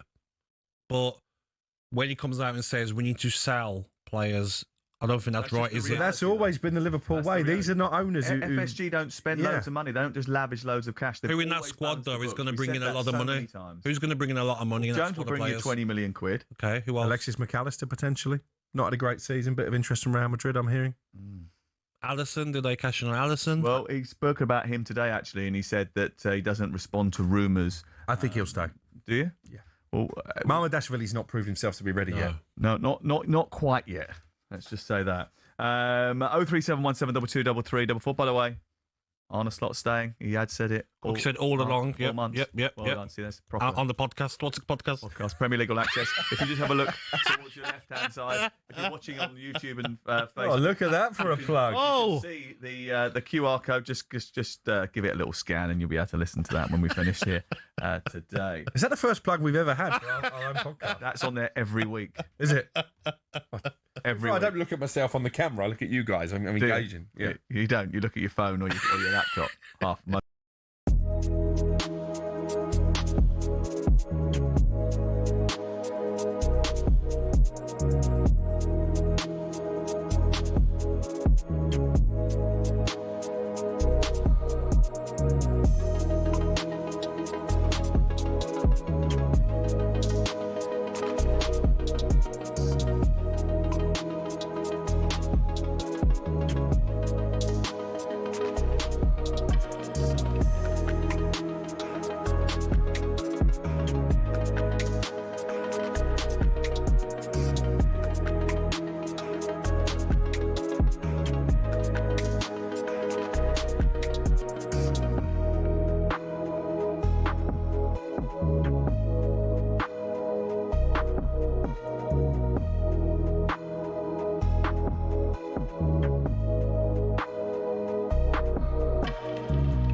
Good afternoon. You're listening to the warm up on talkSPORT. Max and Barry with you until 1:30. Brought to you with Travis Perkins. With Pay As You Go Hire from Travis Perkins, you don't need a trade account. Find out more at travisperkins.co.uk. Let's go to Goodison. Chris Hull is watching Everton in the WSL. What's the latest, please? 34th minute, Everton 1, Chelsea 1. Everton women's Japanese international Yuka Momiki with an absolute stunner from around 30 yards on 10 minutes, catching out England goalkeeper Hannah Hampton off her line. One of the best WSL goals of the season. That cancelled out Chelsea's opener on 6 minutes from women's game legend and Australian superstar Sam Kerr. In the WSL, it's Everton 1, Chelsea 1. To the Tottenham Hotspur Stadium, Spurs Man United, Ian Abrahams. 10 to the break, Spurs 0, Manchester United 0. Spurs have been the better side here. Blackstad had a shot which just went over the top of the crossbar. Drew Spence also from the edge of the box. A couple of corners also really troubled United's defence. Going forward, Manchester United have offered very little actually so far in the game, and considering they have to try and make the game and win it to put pressure on Arsenal for that Champions League spot, it's slightly surprising. In glorious sunshine in North London, it's still Spurs 0, United 0. Thanks, Moose. Let's do some Fitbar then. So yesterday, Celtic beat Falkirk 3-1. It's over to the other two now. Rangers playing Motherwell at 3 o'clock. Hearts going to Hibs at 4:30. Rangers are third. 69 points from 33. Celtic have 70 from 34. Hearts 70 from 33. Jim Burke, podcaster and host of the RGC Celtic podcast. Do you want to say, Jim? Hello, Max. And first of all, big thanks to Barry for helping my campaign to out you as a nasty piece of work when you tried to, this stuff. And then a wee passive-aggressive, it's not an off-break, Barry. I'm just educating you. Yeah. Passive-aggressive nonsense. That's who you really are, Max, and I see you. The mask is slipping, Jim. The mask is slipping. Absolutely. Anyway, on to the fit, but now patronising time. It's time for you to patronise me now, Max. Yeah. No, I'm not patronising anyone in the Scottish, because the title race is interesting. I mean, it must be terrifying for you. I don't know. How are you feeling? I'm not enjoying it because even if we do win it, it's comfortably the worst Celtic team ever to win a league. We are dreadful, absolutely dreadful. And obviously I want to win it, but there will be it's not been a great season, and that's me being incredibly master of the understatement. Let's put it that way. So what happens? I mean, obviously you just want the others to lose all the time, but like, how much are you? Please, not Rangers. But obviously, you want to win the league. I'm trying to work out what the right thing is. If Hearts win, are you sort of less bothered? Like, what's the vibe? Oh, absolutely. If Hearts win, I'm less bothered. Absolutely. That's the nature of rivalry. I mean, it's like Andy Murray kind of let himself down this week, who's a Hibs fan. He said that he would, he wouldn't mind if Hearts won the league. And I think every Hibbie just thought, Nah, mate, that's not how it works. Because your boy for Love Island, Ian Sterling, he was on Patrick Keelty and he was like, nope, I'm not having it.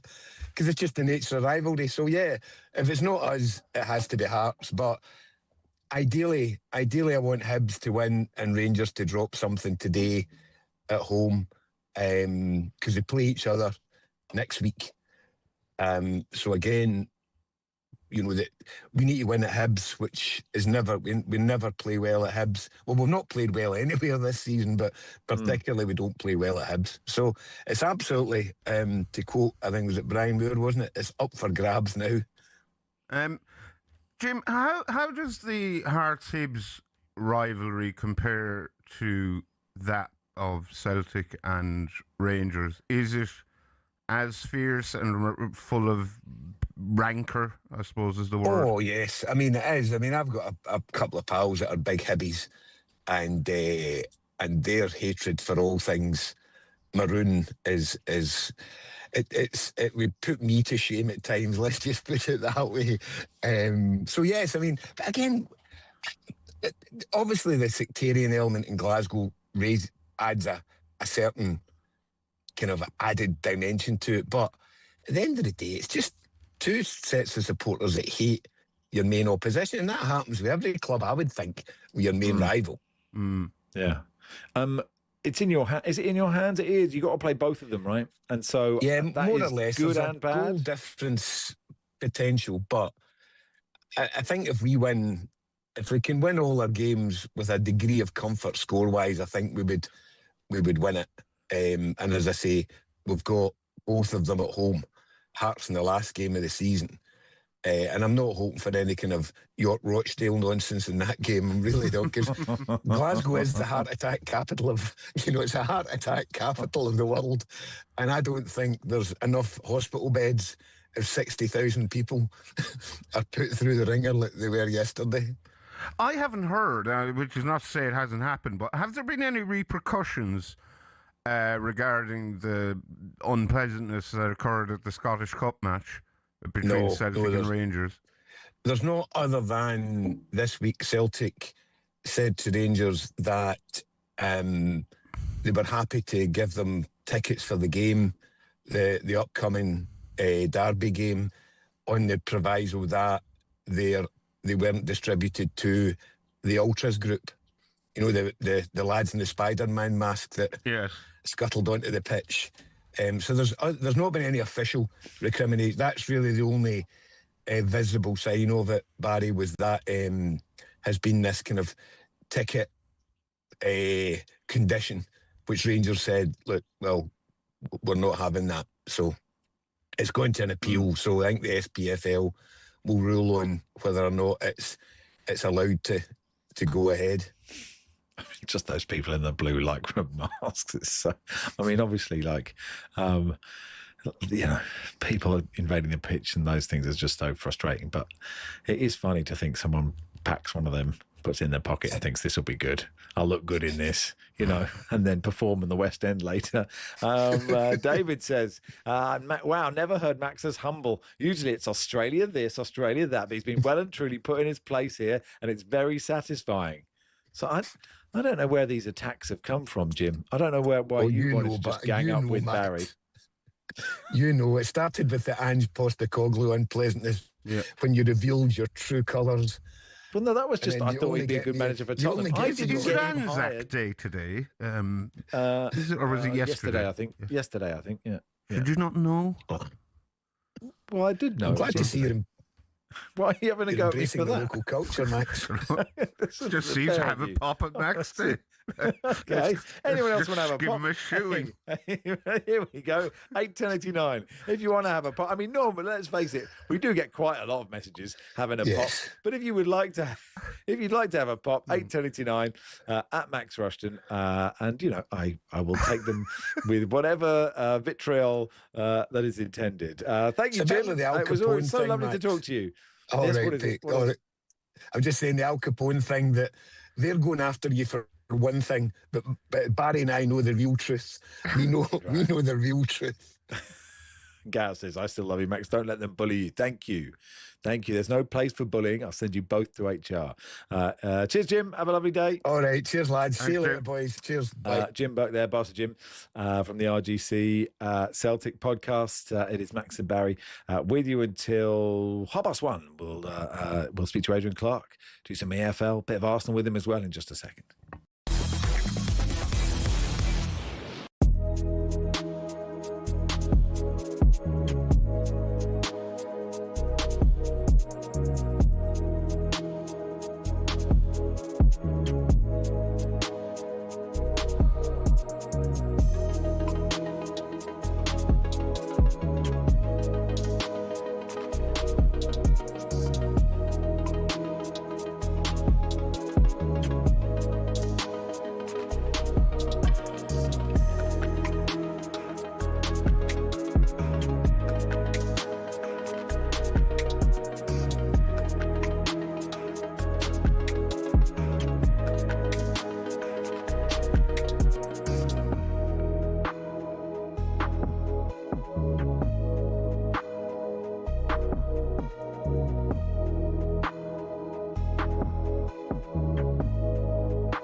The big news is that Liam Rosenior has been sacked by Chelsea after 5 straight Premier League losses in which Chelsea didn't score a single goal. That's their worst record since 1912. Now, Chelsea would have preferred Rosenior to stay and be judged in years rather than weeks, but it simply wasn't possible. And as a consequence, a mid-season change is needed. Even though Rosenior only got the job in January, what I can tell you is that the players have already been informed. They were off today, and Callum McFarland will take charge of the team until the end of the season on an interim basis. And that includes the weekend's FA Cup semi-final against Leeds United at Wembley. And then Chelsea in the summer will do a thorough process to replace Rosenior, but they're going to take their time with that. So Rosenior sacked after that loss to Brighton, arguably Chelsea's worst performance in many, many years. And it is an interim manager in Callum McFarland to take charge until the end of the season. Ben, firstly, well done on breaking the news. I'm looking at all the other media outlets. We've got it before everyone, so I really appreciate you telling talkSPORT first. Why the big change of heart? Because it wasn't that long ago the owners came out and almost confirmed the fact that they were going to stick with their manager, and they see him in that position for a long, long time. Why all of a sudden is it the change of heart? Is it the performance? Is it the result last night? It's a results-driven business, and I also think that there was an issue with the dressing room too. Obviously, Chelsea are really keen to show their respect for Liam Rosenior.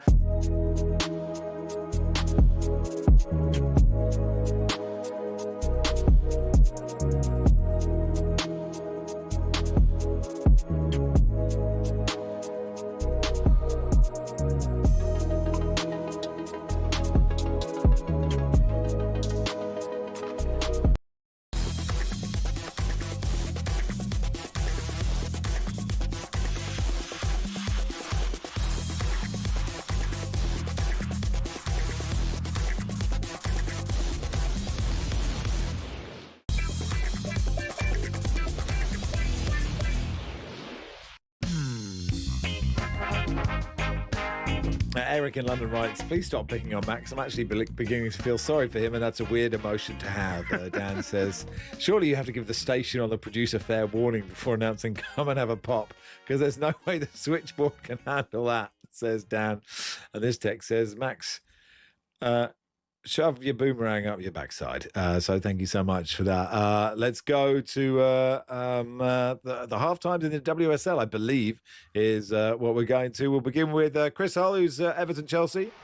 Yeah, we're just literally seconds away from half-time, Max. It's Everton 1, Chelsea 1. Second place, Chelsea. Chelsea realistically cannot catch Man City for the WSL title, but as we know, they can strengthen their automatic Champions League hopes with a win over the Toffee Ladies, but so far they are being held as a result of Everton's Japanese international Yuka Mimiki, that absolute stunner from around 30 yards on 10 minutes, catching out England goalkeeper Hannah Hampton off her line. Mimiki's magnificent belter, one of the WSL goals of the season. It cancelled out Chelsea's opener on 6 minutes. At that stage, it looks like it was going to be a breeze in the park for the West London side, but it hasn't worked out that way. That goal coming from Australian superstar Sam Kerr, literally 5 seconds before the break. The referee's just looking at his watch in the WSL. Everton 1, Chelsea 1. To the Tottenham Hotspur Stadium, Spurs, Manchester United, Ian Abrahams. Half-time, Spurs 0, Manchester United 0. Disappointing half, the truth be told, in the North London sunshine. Spurs a better side. Spence and Blackstad both had shots at the Manchester United goal without Tullis Joyce really having to make a save. And at the other end, certainly Kopp is a bystander. She could have come and sat up here with me because she hasn't been tested at all in the Tottenham goal. Can only get better in the second half. It's Spurs 0, Manchester United 0.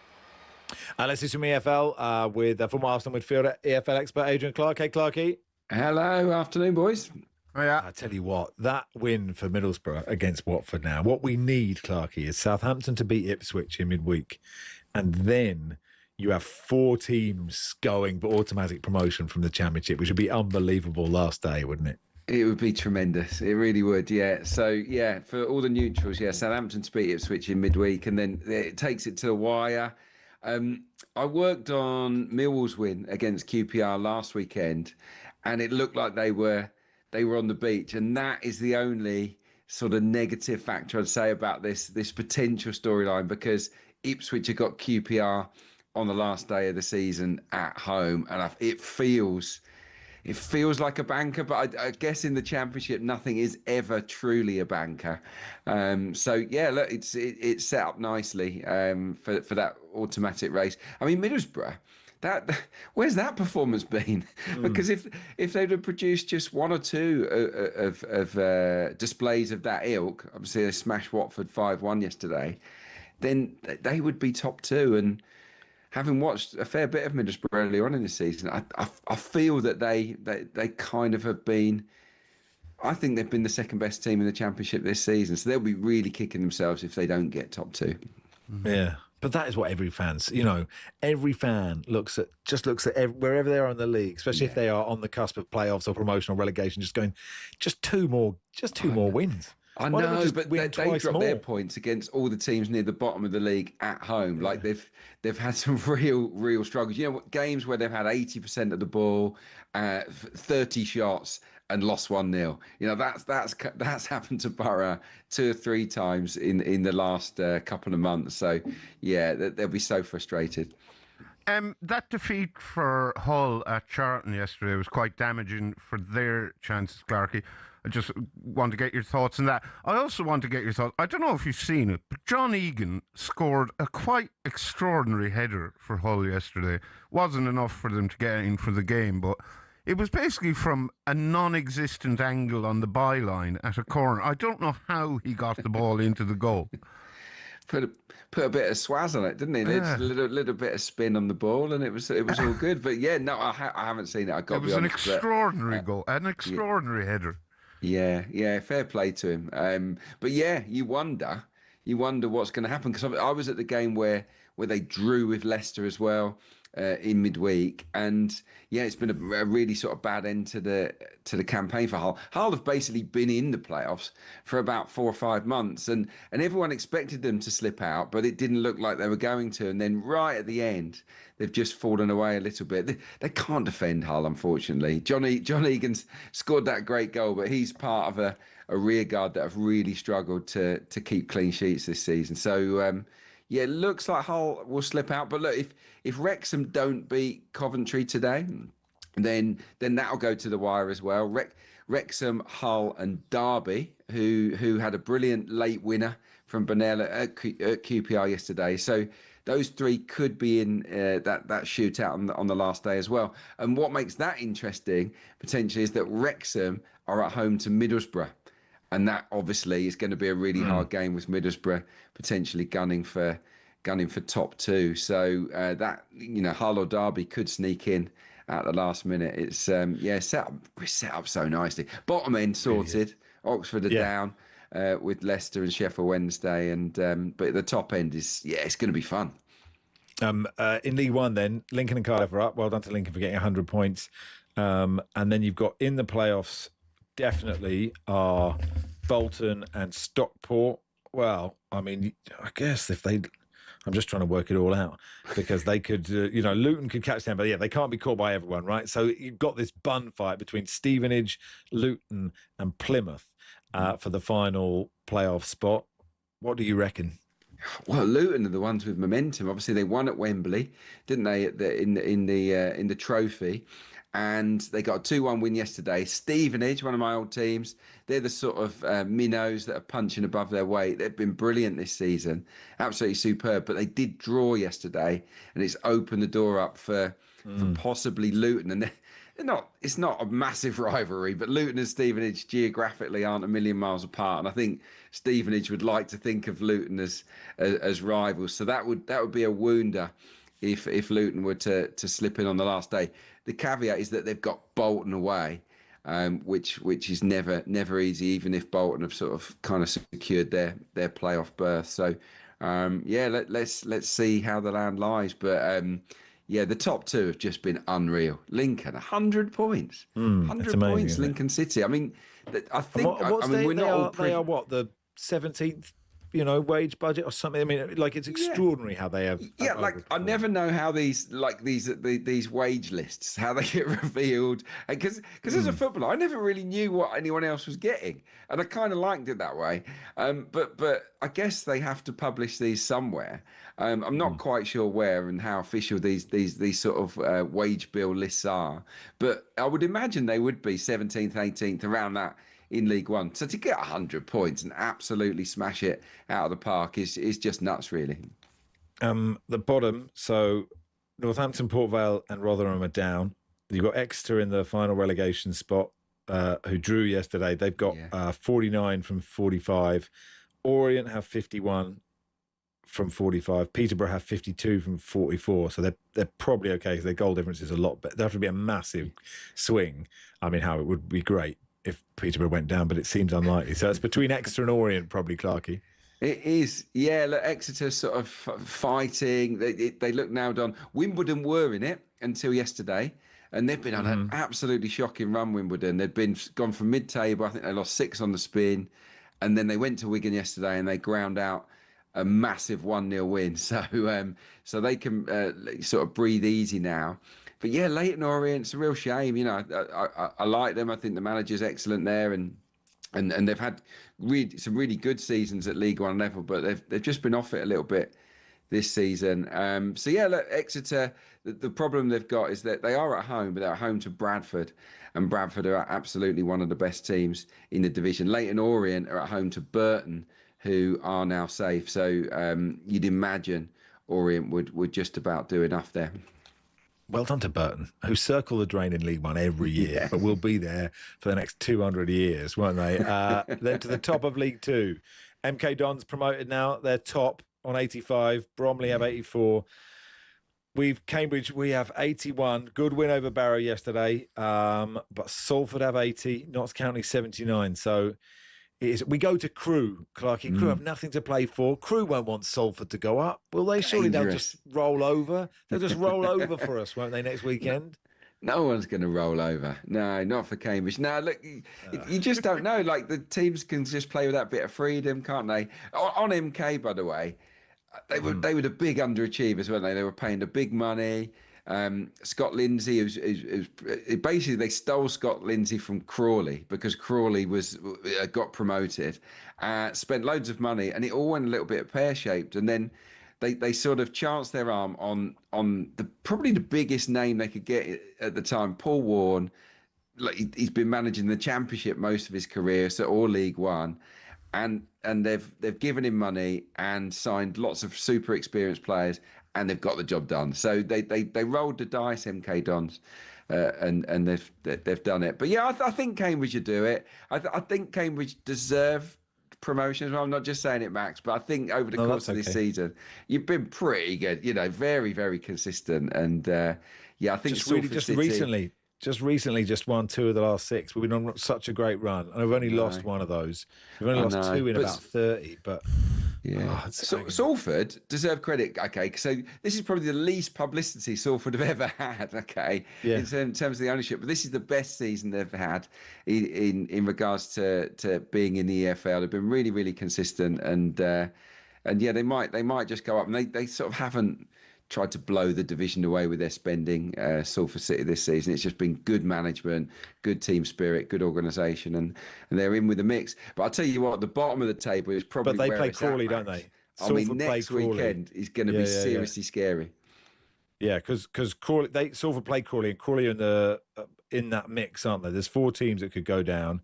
Barrow look done now after losing yesterday, but you've got them on 36, Harrogate on 39, Crawley on 39, Newport on 40, Tranmere on 40. So it is so tight for those 4 for that other relegation spot. Yeah, and there's no sort of bigger relegation, is there, than from League Two to go into the National League out of the EFL. That is the big one, isn't it? And there's going to be a lot of nervy fans. It's going to be hard for Crawley, isn't it? When they got such a tough game at home to Salford, who are 4th for a reason. I struggle to see how Crawley are going to win that game, and then they've got to just hope that those behind, don't win. But Harrogate of the team, aren't they? So Harrogate were pretty much done 2 weeks ago. They beat Colchester 1-0, and then they went to Walsall yesterday and they won 2-0. And now they sort of have their fate almost in their own hands. So they've got Barnet at home on the last day. Simon Weaver, his dad's the owner, the chairman. He's never ever getting sacked, and he's doing a great job. Everyone thought, oh, this is when it ends for Simon Weaver. He's been there donkey's years, but they've stuck with him, and they might just produce the great escape. So all eyes on the bottom end of League Two next weekend. Good stuff, Clarky. Thanks for coming on. See you later, guys. Of course, we'll keep you across all of that on talkSPORT next weekend. Absolutely massive day on the final day of the EFL. It's Max and Barry with you until 1:30. Daniel Chapman, author and Leeds fan, on his way to Wembley, will join us, and we'll look ahead to Chelsea Leeds in the FA Cup semi-final.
It's expensive as well, living in Paris, by the sounds of it, Emmanuel.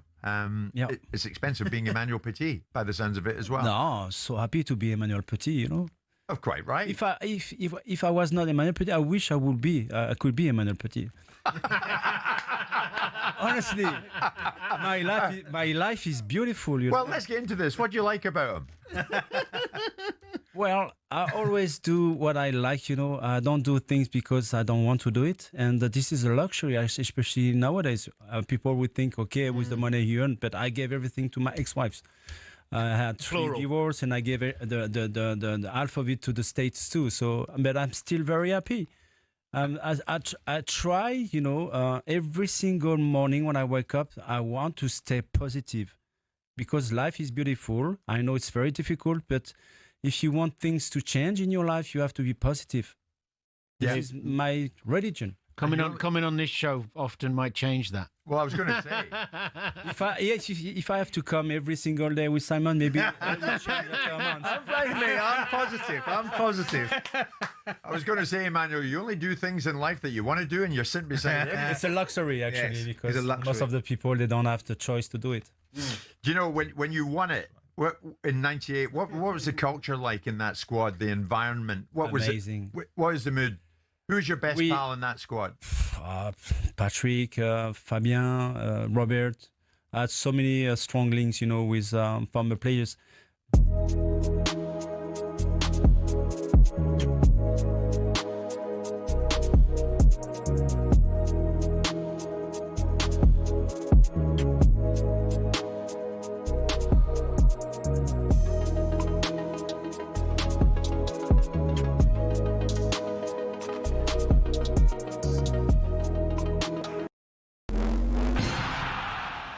Everyone knows there are 20 managers in the Premier League, yeah? Well, actually, no. Around 3/4 of them are not managers. The terms manager and head coach are often used interchangeably to describe Premier League bosses, but they're actually 2 different jobs. So let's explain how and why. For years, fans referred to Mikel Arteta as Arsenal's manager, but I'm afraid technically... I don't think so, no. From his first day on the job, he was the Gunners' head coach. Let's pick a random moment in time, February 2025. Only 6 Premier League bosses actually held the official title of manager rather than head coach. Man City's Pep Guardiola, David Moyes of Everton, Ipswich boss Kieran McKenna, Southampton's Ivan Juric, Oliver Glasner at Crystal Palace and Leicester's Ruud van Nistelrooy were the only actual managers of their respective teams. Everyone else? That's right, head coach, including Ruben Amorim at Man United. He took over from Erik ten Hag, a man who had held the title of manager. Might come as a surprise that Amorim's appointment marked the first time ever that Man United had a head coach instead of a manager. But to understand why they made that decision, you also have to get what the difference is between a head coach and a manager. A manager's got a huge range of responsibilities. They're not just in charge of training and player lineups, they're also heavily involved in player sales and transfers. Critical stuff. But a head coach's role is far more focused on team training and performance on the pitch. So whereas Ten Hag was highly involved with decisions around transfers during his tenure, the intention was that Amorim wouldn't be, at least not on the same level. And as the sporting structure at Man United changed under Sir Jim Ratcliffe, people like Sir Dave Brailsford took charge of transfers instead. How all those roles play out in practice may be slightly different at different clubs though. On the other hand, the contracts of actual managers like Pep or Moyes had no limits on their job role and their involvement with transfers and contracts. But those guys are actually in the minority now, and it's a change that's happened pretty quickly. In 2019, there were only 6 head coaches in the Premier League, but by 2025 there were 14. A clear indication that more and more clubs are moving towards a model where the guy in charge is actually only really in charge on the pitch. And the way things are going, it might not be long before all 20 clubs have got head coaches, and the job position of football manager in the top flight is no more.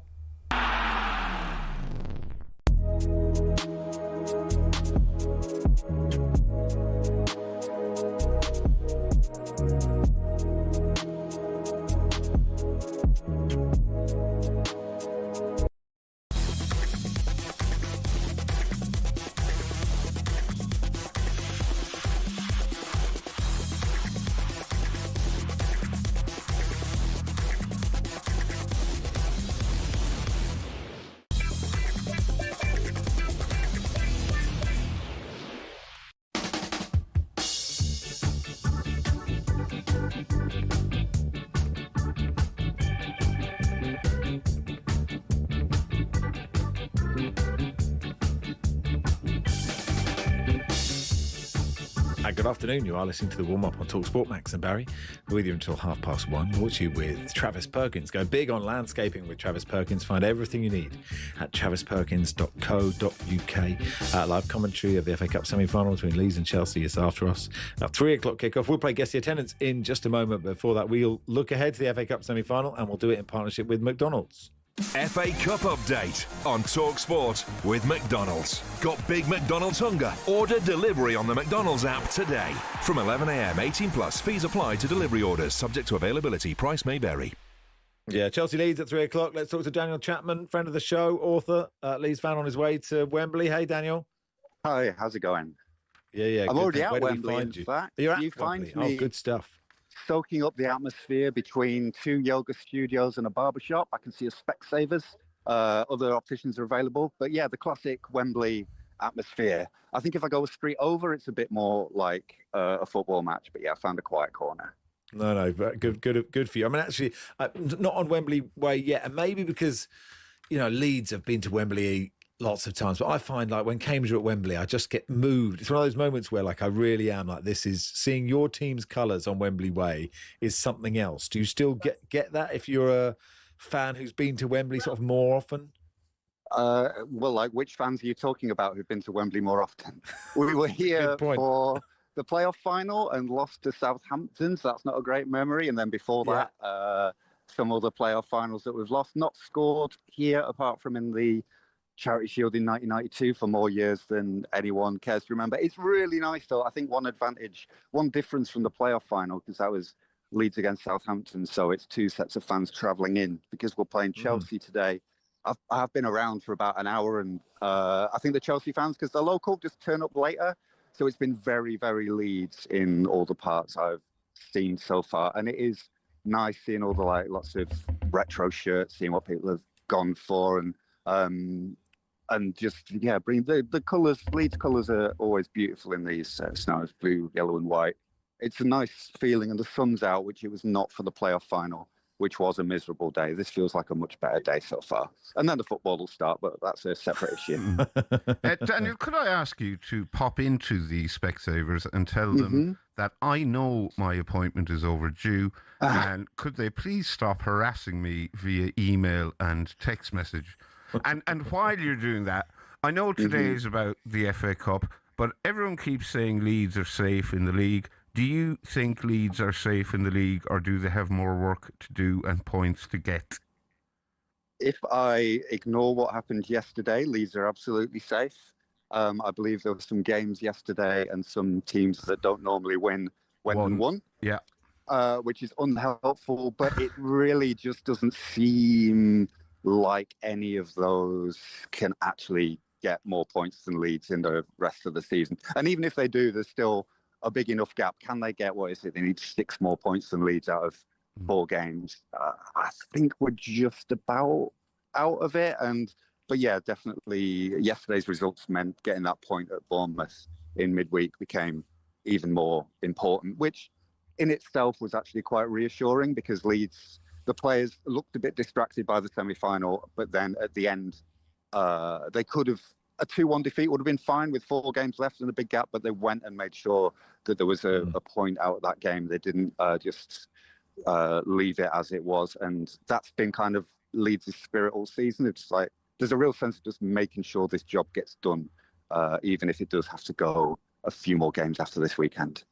And when you heard the news that Liam Senior had been given the elbow, did you think, that is going to improve or have a negative effect on our chances of beating them in the Cup semi-final?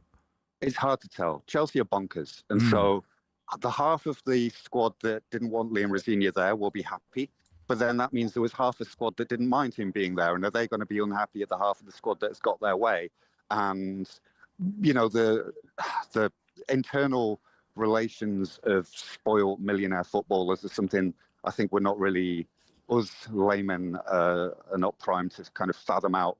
Who knows what kind of WhatsApp conversations are going on in the Chelsea. They probably have several chats, some with all the squad, then there'll be the other splinter ones.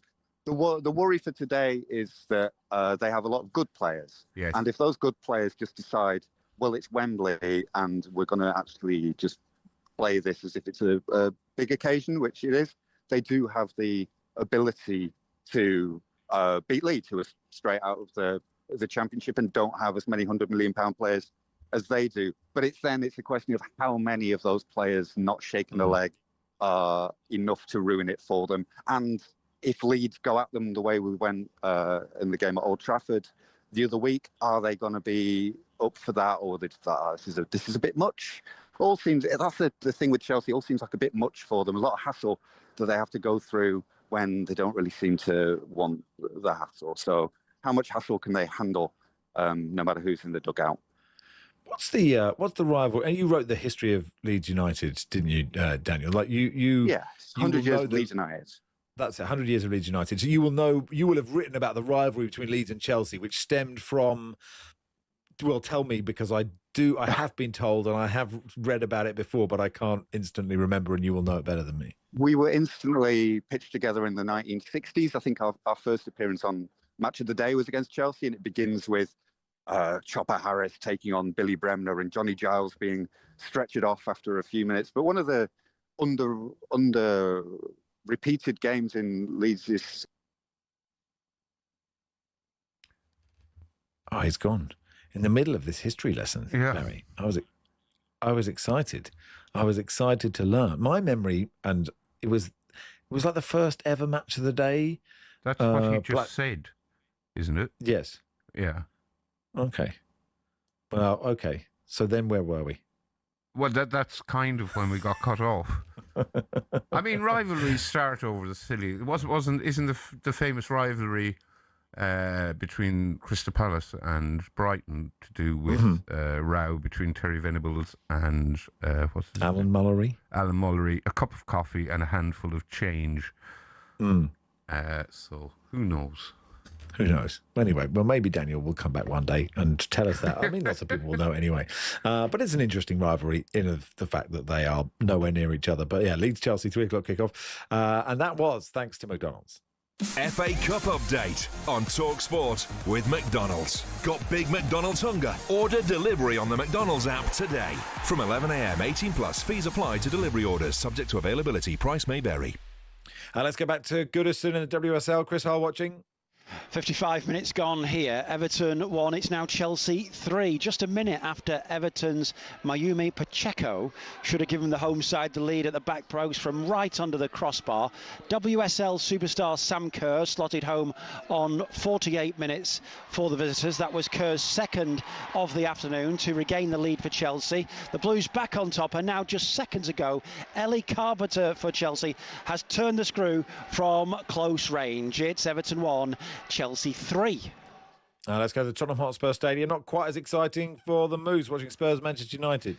Spurs 0, Manchester 0. Not quite as exciting. You could leave out the word quite, just not exciting. Melvin Mallard's had a shot saved and a header go wide. That's about it in the second half. Manchester United do look more up for it, but still not exactly foot to the floor, going for it mode. Spurs not quite on it as they were in the first half. Half-time burgers were nice, though, in the media cafe. Spurs 0, United 0. Plural burgers? Yeah, one each.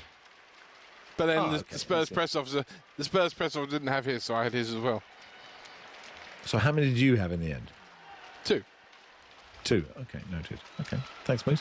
Leicester, London City Lionesses 2, Leicester 1 is another latest score in the WSL. And in the Championship, and you can hear commentary of this on talkSPORT 2, it's Coventry 1, Wrexham 1. And if it stays like that, that's an important point for Wrexham because it will put them 1 point above Hull. They're in 6th anyway because their goal difference is better than Hull's. But 71 points. They will be on. They will stay in 6th place, but mean they will be in control of their destiny on the last day of the season if they manage to get a point at the champions Coventry. It's Max and Barry with you on the warm-up with Travis Perkins. Go big on landscaping with Travis Perkins. Find everything you need at travisperkins.co.uk. Justin Morehouse joins us in just a second. Matt says, excellent filling for the Chelsea Leeds history lesson. Thanks, come on. And Eric has been in touch to say, please tell Barry that he shouldn't ignore his overdue eye test as they do very important health tests. Duly noted, Eric. Thank you. Good. Travis Perkins, I was saying. Find everything you need at travisperkins.co.uk. Guess the attendance is next.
What's happened? Hello, matey. What's happened? You all right?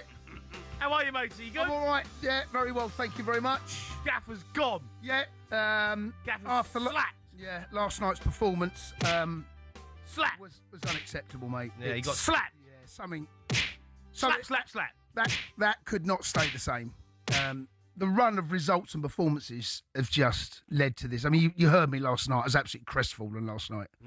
Thought he'd done well, mate. Thought he'd done well. Well, First the fact that he's gone suggests that he didn't. You know, it's one of those situations that something had to give, and we weren't. You know, you can't go through over 8 hours of football without scoring a match in a game in the Premier League. You can't do that. Those glasses look ridiculous. What do you mean? Are they hurting your eyes? I'll put them on. They start to. I can't see nothing. So if I do some hand signals to you, you won't see them. No. I can't say. I actually genuinely.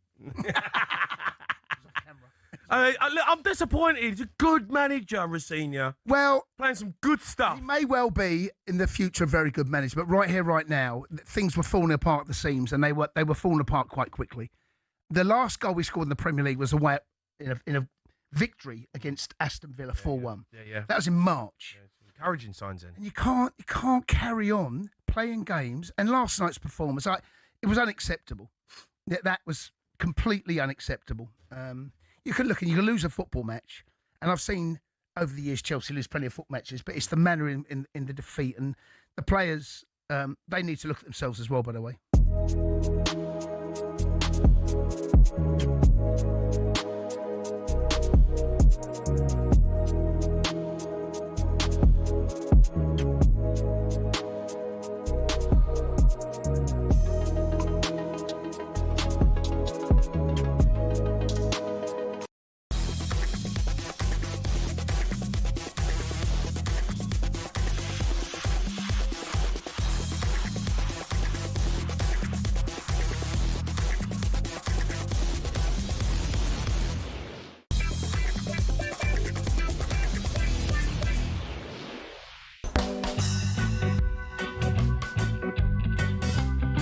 Andrew says, FA Cup final, Leeds, Chelsea, draw at Wembley, Battle of Old Trafford in the replay. Chelsea won 2-1. If it had been ref today, the game would have been abandoned because there'd have been so many red cards. Look it up on YouTube, he says. And David Squires says, I don't know if it's the David Squires. Actually, just text me. He says, you two sound like me and my missus when we're forced to a social barbecue after an argument about finances, Dave. Anyway, let's play Guess the Attendance. Today, top journalist Barry Glendenning takes on top comedian Justin Morehouse. Welcome to the programme, Justin. Welcome to the programme, Justin. The new month. How are you, Justin? Hello. Hello, yes. Yes. Can you hear us? I can hear you. I was saying, right. I hope we don't have any of the debacle of last week's technical issues, and already look where we are. Oh, yes, last week was a disaster, wasn't it? And it wasn't actually even the most shambolic bit of the show. That was the real kicker. I don't know if you can remember last week, Barry. I'm struggling to remember what happened last week. I think we had to replace Justin with the Moose. That's correct. Because, and that, that is talking about desperation. But here we all are for a proper game of Guess the Attendance. How are you? Are you well, Justin? Life good? Yeah, I'm okay. I'm on my way back from London after failing to realise why there was a gap available for me to work at the Comedy Store last night. 2 London FA Cup semi-finals and a marathon meant that I had to drive and stay. Do you think we're going to need the Moose again? Oh, no. What do you think, Barry? We're going to have to 2 weeks running. This is going to become a regular feature where the Moose has to play Guess the Attendance because we can't hear Justin. But listen, you can't, that's the beauty of live radio. You're not in control of it, Barry. Sometimes these things are here to test us and we don't know. Well, we started the show, Max, arguing over whether or not ringing Shabana Hearn during a marathon is the right thing to do. We could end the show doing the same thing because maybe she'd like a rest at this stage and she could use her leisure, her downtime to play Guess the Attendance with us. I'm tracking Shaban. Yeah. How's she getting on? According to the app, she's on mile 9. She's competed 35.55% of the course and is on course. I'll be honest, I thought Shaban would be quicker. Oh, right. Okay, that's it. Kick Shaban while she's still running the marathon. Is that what you're saying? What's her estimated time? Her estimated finish time is 5:26 p.m. Right, blimey. It's a long old run, isn't it? Oh, well, good luck, Shaban. Just put one leg in front of the other. You'll be absolutely fine. I believe Justin is back. Welcome, Justin. Hi, I don't know what's going on, but I'm here. I'm audio only. I'm going to play it purely in the spirit of the game, just audio style. That's what I want. That's what I want. Radio's not for listeners anymore, but right now it is. Let's begin. We begin, everybody, at the King Power Stadium on Friday night. Leicester City 1, Millwall 1. Key goal for Millwall in the last minute. Faral Halam was the referee, but how many were there at the King Power to watch this one? Barry? I will say 24,200. Justin, I think he's well under 24,201. I could have showboated with another 3,000. 28,729. See, I thought Leicester fans wouldn't bother But then that attendance may include season ticket holders who didn't turn up. We'll never know. But anyway, I'm wrong. I was trying to be too clever. I overthought it. I went full Pep. Never go full Pep. Do you think when Pep leaves Man City, he'll say, but I would like to play against the attendance? And in which case, would we allow him? Would we, like every other week, winner stays on? So if Justin wins, he pays I think if Pep. we're letting Paddy the Villa fan play the footballer game, we should probably give Pep at least a chance in guess the attendance. Paddy the Villa fan sounds like the worst UFC name you've ever heard. Here he is, Paddy the Villa fan. Let's go to Wembley, guys. Manchester City 2, Southampton 1. A couple of absolute crackers in this. Finn Azaz thought he'd won it. What a goal that was. Nico Gonzalez, and a brilliant strike. Craig Pawson ref this one. But Barry, Justin, how many were there at Wembley for this one? I think I might have heard this attendance in my subconscious, but I might be wrong. I think I'm going to go for 70,000. 70,000. Barry? There was a lot of conspicuously empty seats. I'm going to say 70,001.